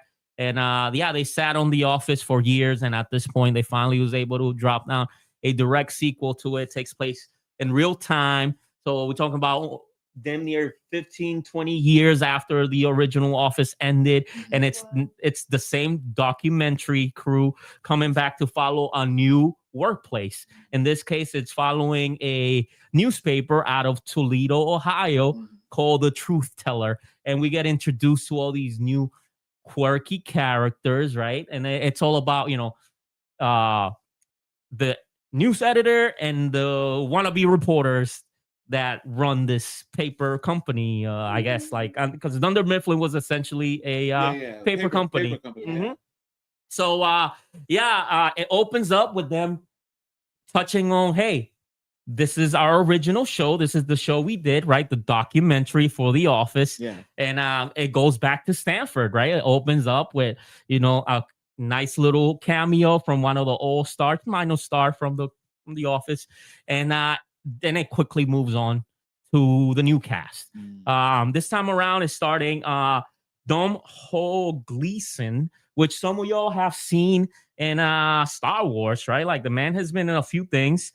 He was in Ex Machina, About Time, a bunch of things, you know what I mean? Peter Rabbit, whatever. But it's basically centered around him. He's the new news editor to the newspaper, and he's here to like change up the game.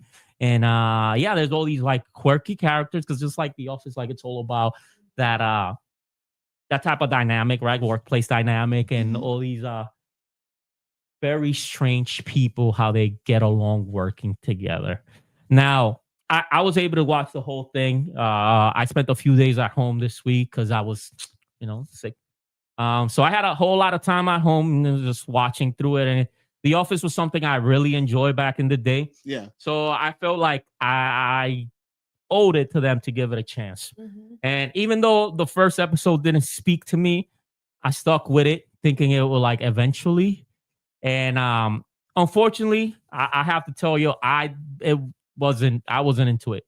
I wasn't into it. But again, this is only the first season. Yeah.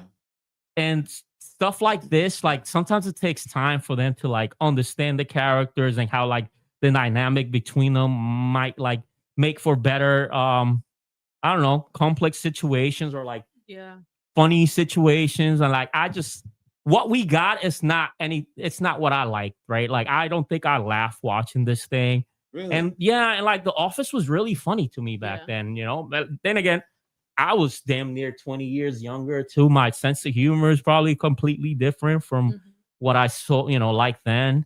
Now this show got picked up for a second season right before the premiere. So, you know, Peacock is all in. Do you think that, let me ask you this, I didn't cut you off, but like, I feel like a lot of times, do you feel like when studios are green lighting things before they come out, it's to build a narrative or hype? Yes, absolutely. So like, because you get that a lot lately, like shows or whatever, no one's checking for it. No one's like, checking for it. We heard about it when they first announced it. A lot of people were excited for it and interested, and then it kind of got a little stagnant. Nobody was really checking for it, and I'm sure projections showed that nobody was really signing up to watch this. And then all of a sudden, they're like, right before it comes out, it got announced for season 2. Do you think that's strategic stuff? Oh, absolutely, and it works, because, like, you know, I bring it up when I talk about it now. Like, hey, first season might not work for you, but they believe in this project. They're putting more money into it. They're going back into the writers' room, and hopefully, they come back with something that will speak. Yeah, it will be stronger, and maybe it'll speak more to a. I don't know. I don't even want to say like an Office fan, because you know I'm looking online. You know, I helped on the Dunder Mifflin subreddit over on Reddit just to see how people were feeling about it and its own like the paper subreddit, and people are pretty positive. You know, no, people are positive. Like if you see the Rotten Tomatoes, it's like in the low 80s, and like what's the other one with the other critics metric there? Not the Metacritic, the same one we referred to last week. Popcorn. Yeah, and that's like in the high 70s. So it's like it's not doing horrible. So yeah, you know, like even though I didn't love it. I damn near didn't like it. Okay. But I will give it another chance next year just to see if it picks up. These characters are freaking weird, man. Like, who are these people and where do they find them? And like, and even, come on, man, like Michael Scott was like as wild as it gets. And like, I get it. Like, this is a real life cartoon character. But in this case, like, why do we need 6 Michael Scotts, bro? Like, this is crazy. Is that what we're doing?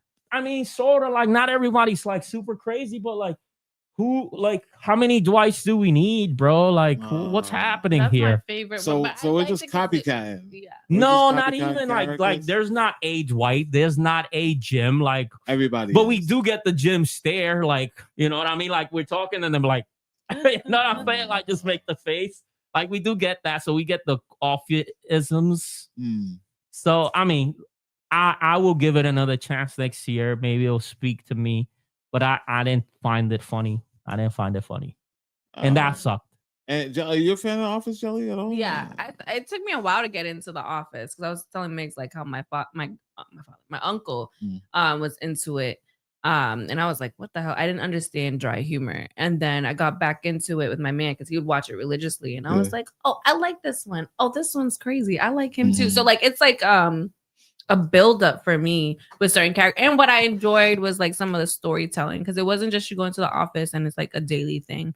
It eventually got into who were the couple? The romance. Romance. Yeah. So that I know about all of that. But that build. Yeah. We get that in season 1 of the paper, and it's like, bro, why are you trying to shoehorn this stuff in? Yeah. You know, like it seems like you're trying really hard and it's not working. You know, I don't know. You guys let us know. Am I being too tough? I thought because I was sick, I just didn't find it funny. Of the Office. I do love The Office. And like I said, I'm still giving it another chance because of that love. You know what I'm saying? Yeah. I mean, I'll probably never give it a chance. Don't. To be honest. I'm going to give it a chance. I want to see it. I chuckled a little bit at the trailer. Well, you guys let us know, like Mick said, are you a fan of The Office and are you loving The Paper, or are you just jumping into The Paper and loving it without being a fan of The Office? Let us know in the comments. I would love That's to a hear good from somebody in that That's going to situation. be me, 'cause I'm Yeah. never going to go back. Oh, You I know- need to watch. listen, nah. I I've would watched love I to. wouldn't say you need So here's the thing. to understand. No, it. no, No, no, no. absolutely Hold on, not. hold on. It's Hear me like- out. Hear me out. I am the oddball who does not need to watch it to know what's going on. I already know what The Office is. I know character names. I know character traits. I know Yeah. more than I should know for someone who has never watched the show. No, I'm not saying for you to understand it. I just think like it was worth watching it when I finally like For sure. decided sure. to sit down and pay attention. Mm. Like them characters, they were like hilarious. Yeah. Eh. We'll see. We'll see. No, but like I would love your input, Yeah. just because like I mean, I've tried okay, to we watch do get a episodes. returning character Yeah, like no, guys. Oscar Yeah, Nunez, Oscar, Oscar sorry. Martinez, Yeah. right? Like Oscar, I know. he's back. Yeah. And he hates it. Yeah. Like I was like, okay, all right, I can see how this works. Yeah. Right. But then again, it's just like maybe just do your own thing. Just like the US Yeah. office is not the UK office. at And all. that, I'm sure this is what you meant by like it's Yeah. not one of ours. Yeah, Is that what you meant? Yeah, that's what I meant. So yeah, Ours. the UK office is not like Yeah. US office. Yeah, I know. And it's like maybe the paper shouldn't be Yeah. related to Dunder Mifflin, right? Yeah, it Like, should I don't put know. its own thing. But listen, Mm. there is like a workplace style comedy that's out there right now that I will check out before I check out any of those. And it's called The Comic Shop. And we'll talk about that. I think we'll do a segment on that next week because it is an indie thing. This Black creator, this young lady, she wrote it, she created it. They were hyping it up around San Diego Comic-Con time, so I didn't really like. They've been hyping it up before that because I've seen her and I've been following her for a while. Yeah. Just there was nothing out there like it is now. It premiered on the 29th of August. But we're gonna definitely get into that eventually. And hopefully we'll get to talk to her at one point. But where I want did it premiere? it right now it is available.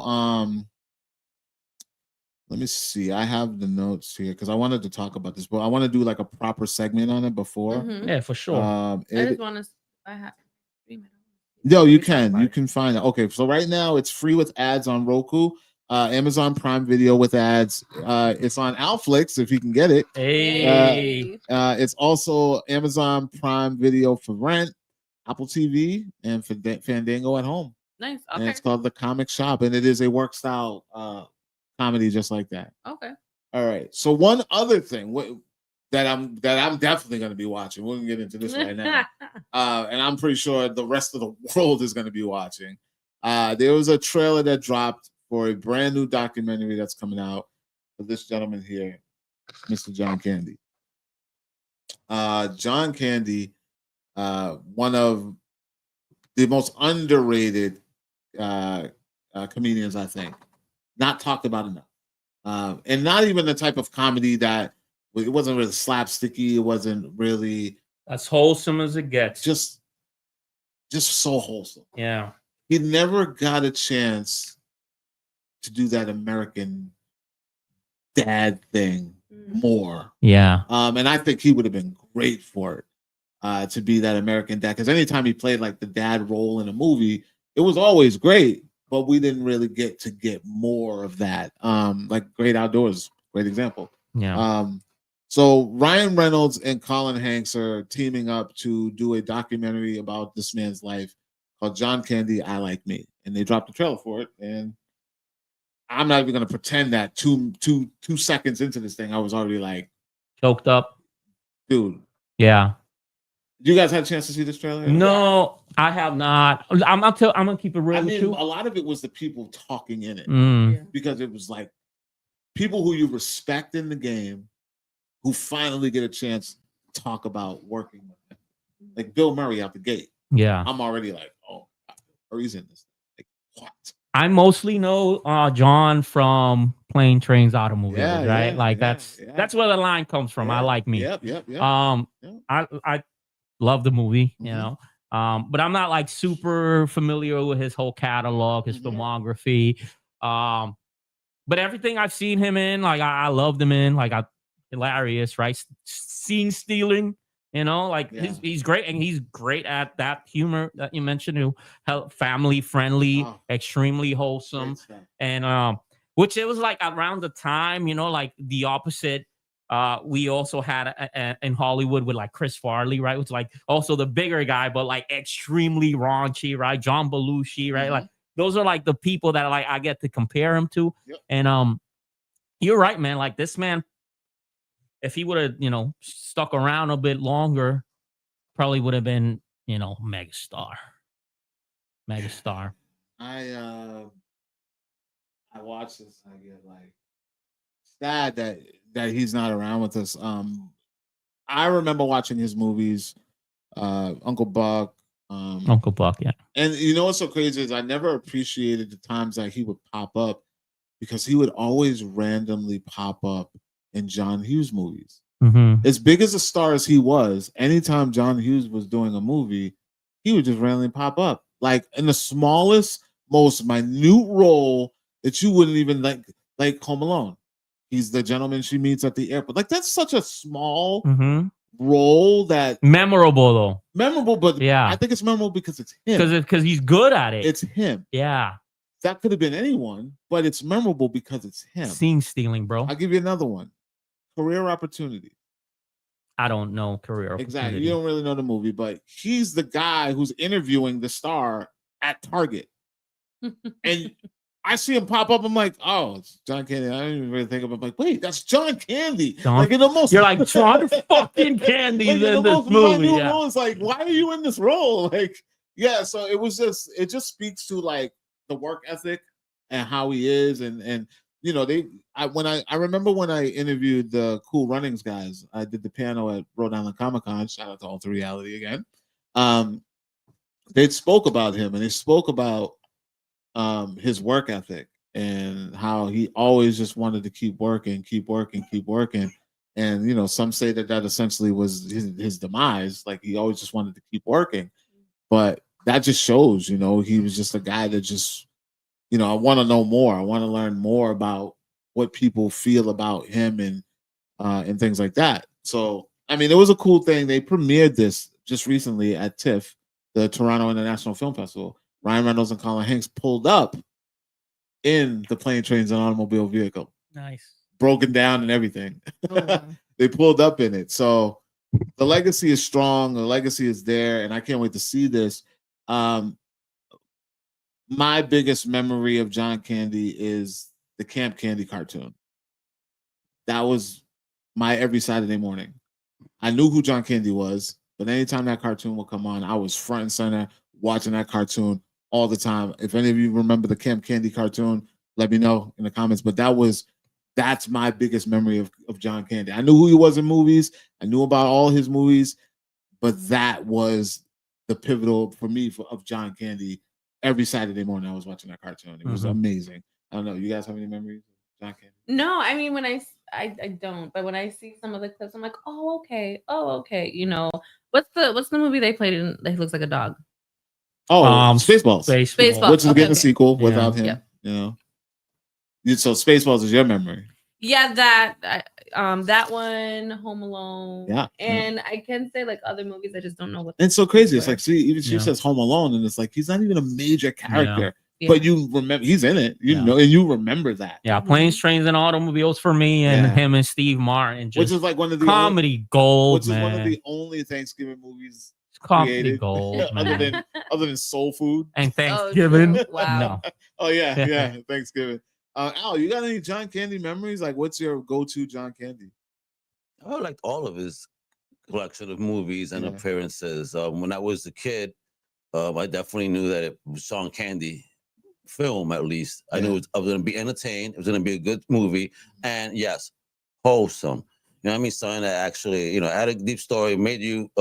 You could be a kid and enjoy it, and then as an adult, you could go back, reflect, and be like, "Damn, this shit was kind of deep." Yeah, you know what I mean? You know, he was a great actor, but he could relate to both kids and adults at the time. I think that's why we loved him when he did the Camp Candy cartoon. I was watching that shit too. Man, dude, I love the Camp Candy cartoon, man. You know, so I was into it too. So yeah, he's definitely from our generation because he did stuff for kids, you know, and kept it wholesome. And we don't have really people like that anymore. We really don't. I don't think I ever heard John Candy curse. Yeah. To probably maybe Spaceballs. We probably said something. Maybe did he even? I don't think I never heard him curse though. If he did, I can't recall. Right? I don't like off the top of my head. Like I'm pretty maybe a Great Outdoors. Maybe John Candy don't gotta curse in his movies to sell tickets. Yeah, I can't pinpoint off the top of my head a John Candy movie where he never needed to. Like his type of film, his type of style of kind was very wholesome. And even an adult. And I'm kind of holding back. I'm lying a little bit. Camp Candy is not the only core memory I have of him because my absolute favorite John Candy movie over all the movies that he's done was Who's Harry Crumb. Oh my God, classic. Damn, it got Al.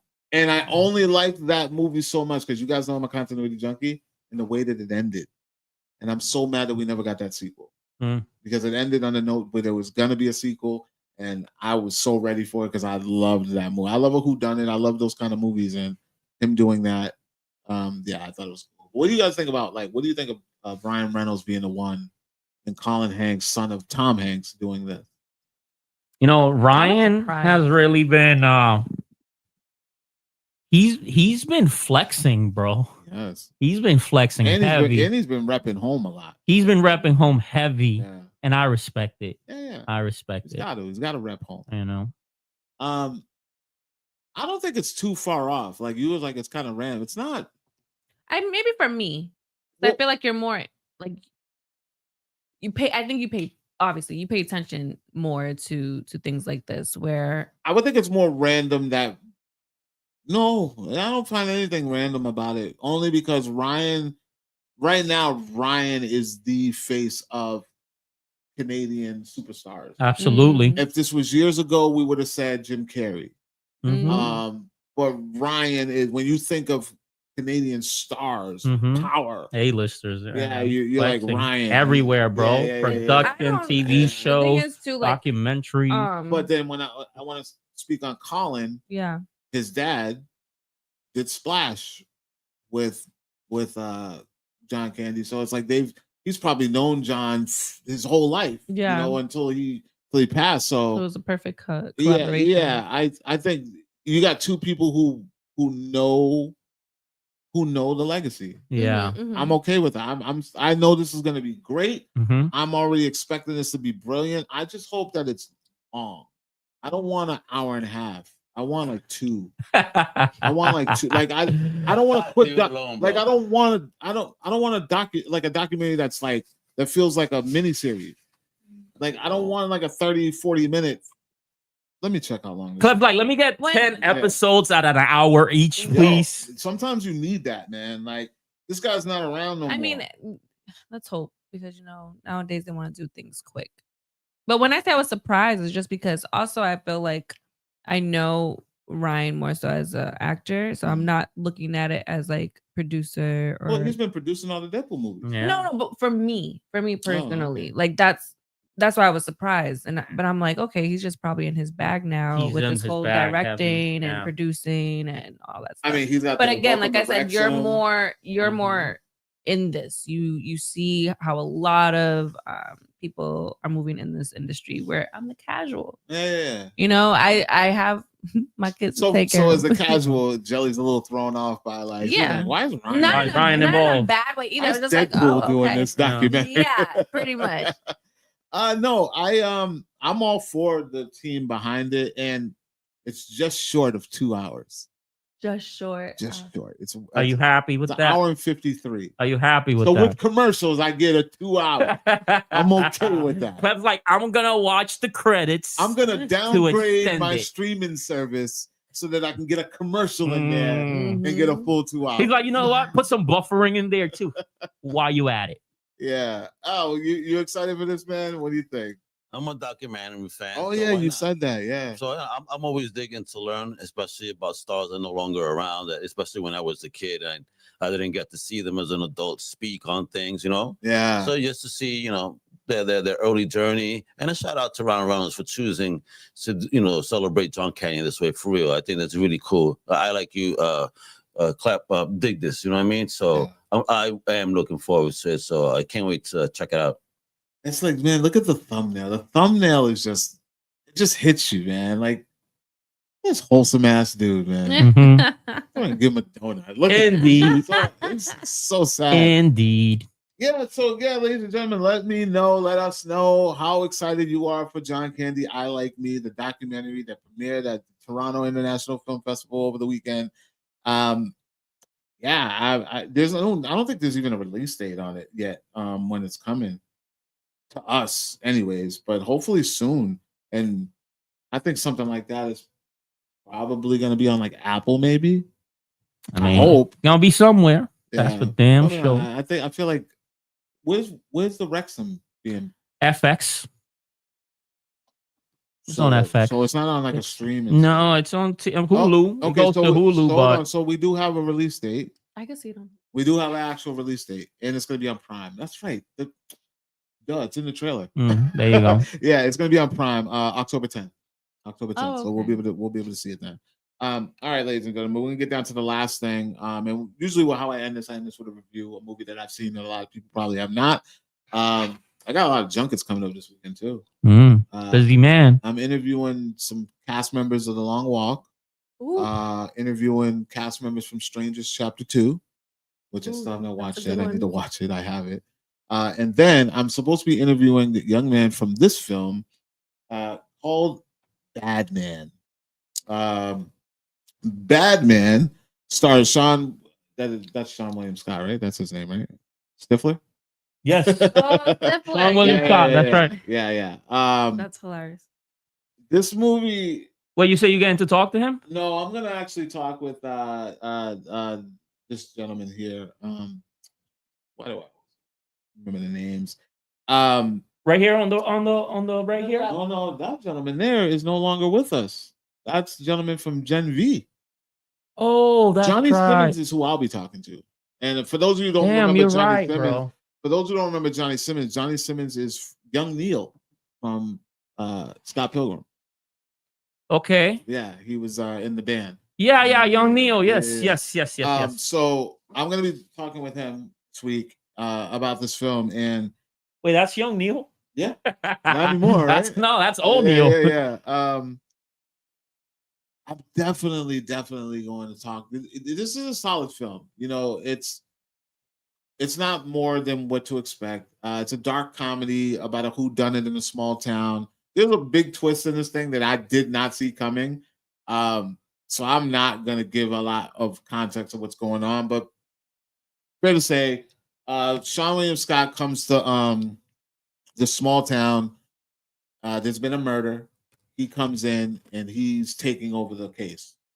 And these small timers, they're not used to nothing like this. Is he like a ranger or U.S. Marshal? He's government. Okay. I don't FBI remember agent. I don't remember what it was, but he's special. Okay. Or something. He comes in and they're following his lead, and he's just old school bronze. He's just macho. Mm-hmm. Some people love him, some people don't like him, but he's just coming in to kind of crack down on some kind of drug thing that's going on in town.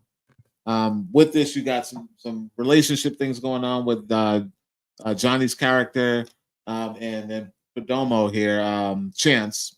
He's just following behind Johnny's character because he's like the rookie. Mm-hmm. Okay. Yeah, so he's comedic relief. It's a cute film. It's boys and bullets. Ethan Shipley is in this too. That's Willem from Mallrats, the big kid, big guy. He's also in My Name Is Earl. Okay, he's in this too. Yeah. So the cast is cool. The premise is straightforward, but I enjoyed it. It's not more than what it should be. It's not horrible. His final film? Do you know? I don't know when he did this. Let me see if I can find a production date. Because the only reason I'm bringing it up. I told you I have Gen V, right? Well, yeah, I saw. No, I didn't know that, but I did see the trailer for Gen V recently. He's not in it.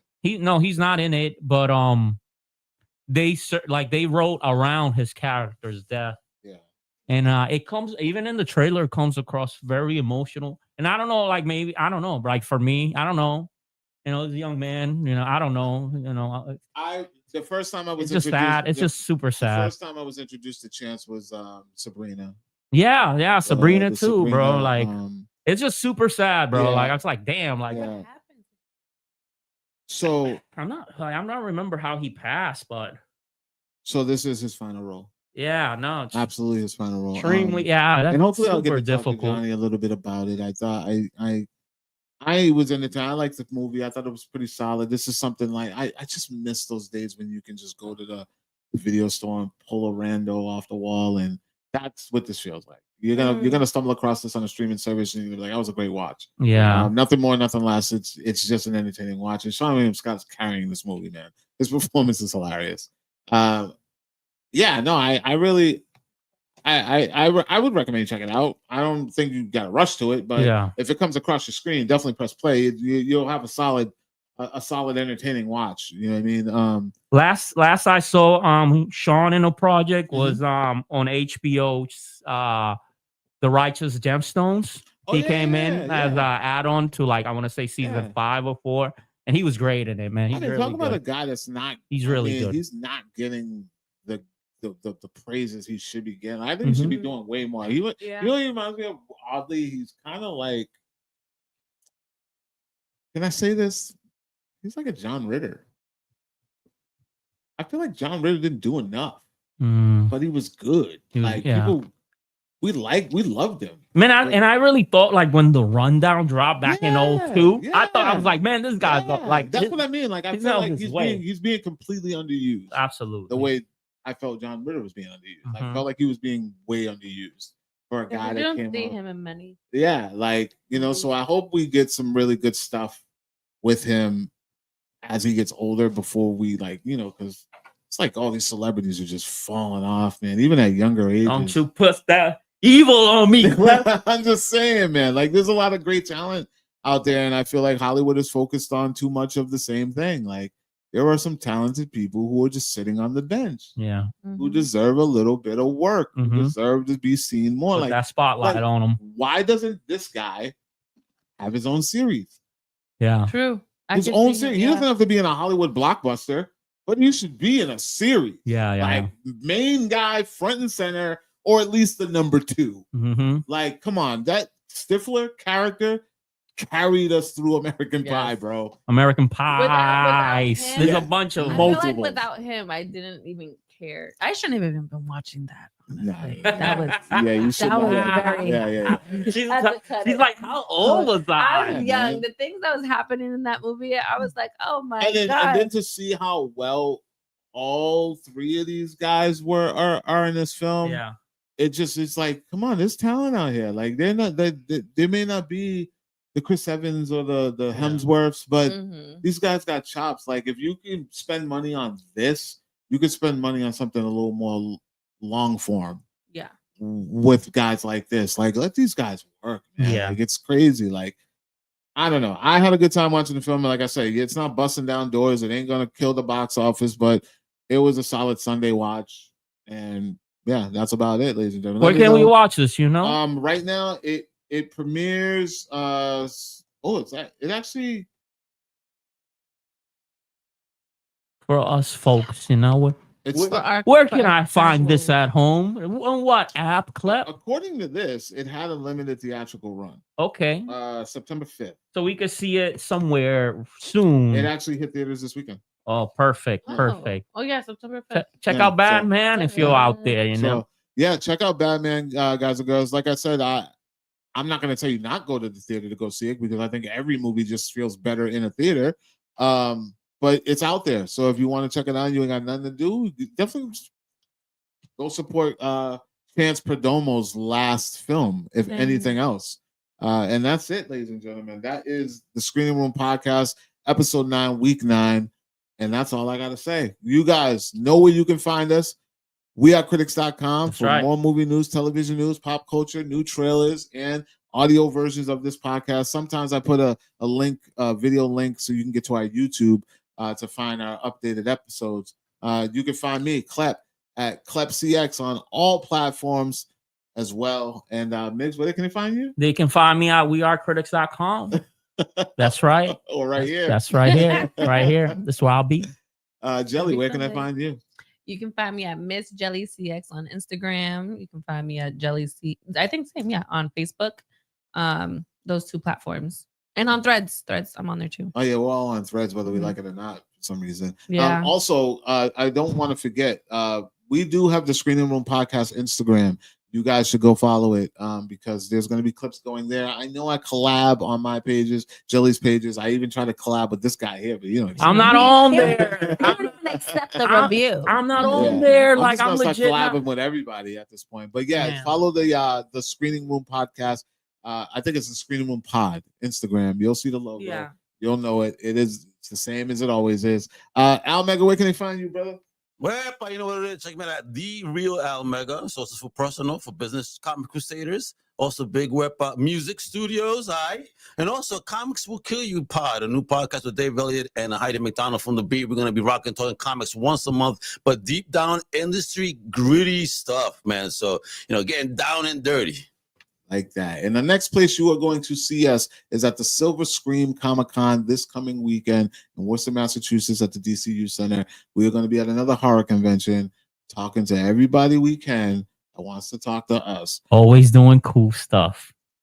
Always doing cool stuff. About that last week, and then I saw it when I was passing DC. I was like, wait, it's out here? Yeah, it was here last year. That's why I met the Terrified crew and talk with them. Look at that. Listen, this is before we wrap up, this is the problem. I'm gonna talk to my peoples real quick. Worcester, Massachusetts, okay? You guys watch, you see the things that I do, that we do, where we go, and now we have something in our own backyard. And let me tell you, the last year when I went, I probably bumped into 2 people that I knew, and that place was packed all weekend. Wow. Packed all weekend, and it was barely people from that city there. And it's when? Saturday, Sunday? Friday, Saturday, Sunday. Friday, Saturday, Sunday. Yeah, Friday, Saturday, Sunday. We gotta come out, man. We gotta support. Like, this stuff is happening in our own backyard. People gotta come out, man. So that's all. So you're on the panel? I'm not doing panels at this one. This one we go just to cover. We talk to the celebs at the tables, that kind of thing. Just get some content, make some reels, have fun. If we Clef Mike, I'm chilling, baby. I mean, I'm kind of chilling. I mean, I want to talk. There's like 2 people there that I really want to sit and chat with. But those are my goals, and then I'm just gonna, just be in the building. I probably won't be there all weekend, but I will definitely be there at least Saturday and Friday, and then we'll be here next Sunday to talk about it. So yeah, that's all I'm gonna say for today, ladies and gentlemen. We are out of here. That is the Screening Room Podcast, episode 9. We will see you next week, and until next time, peace.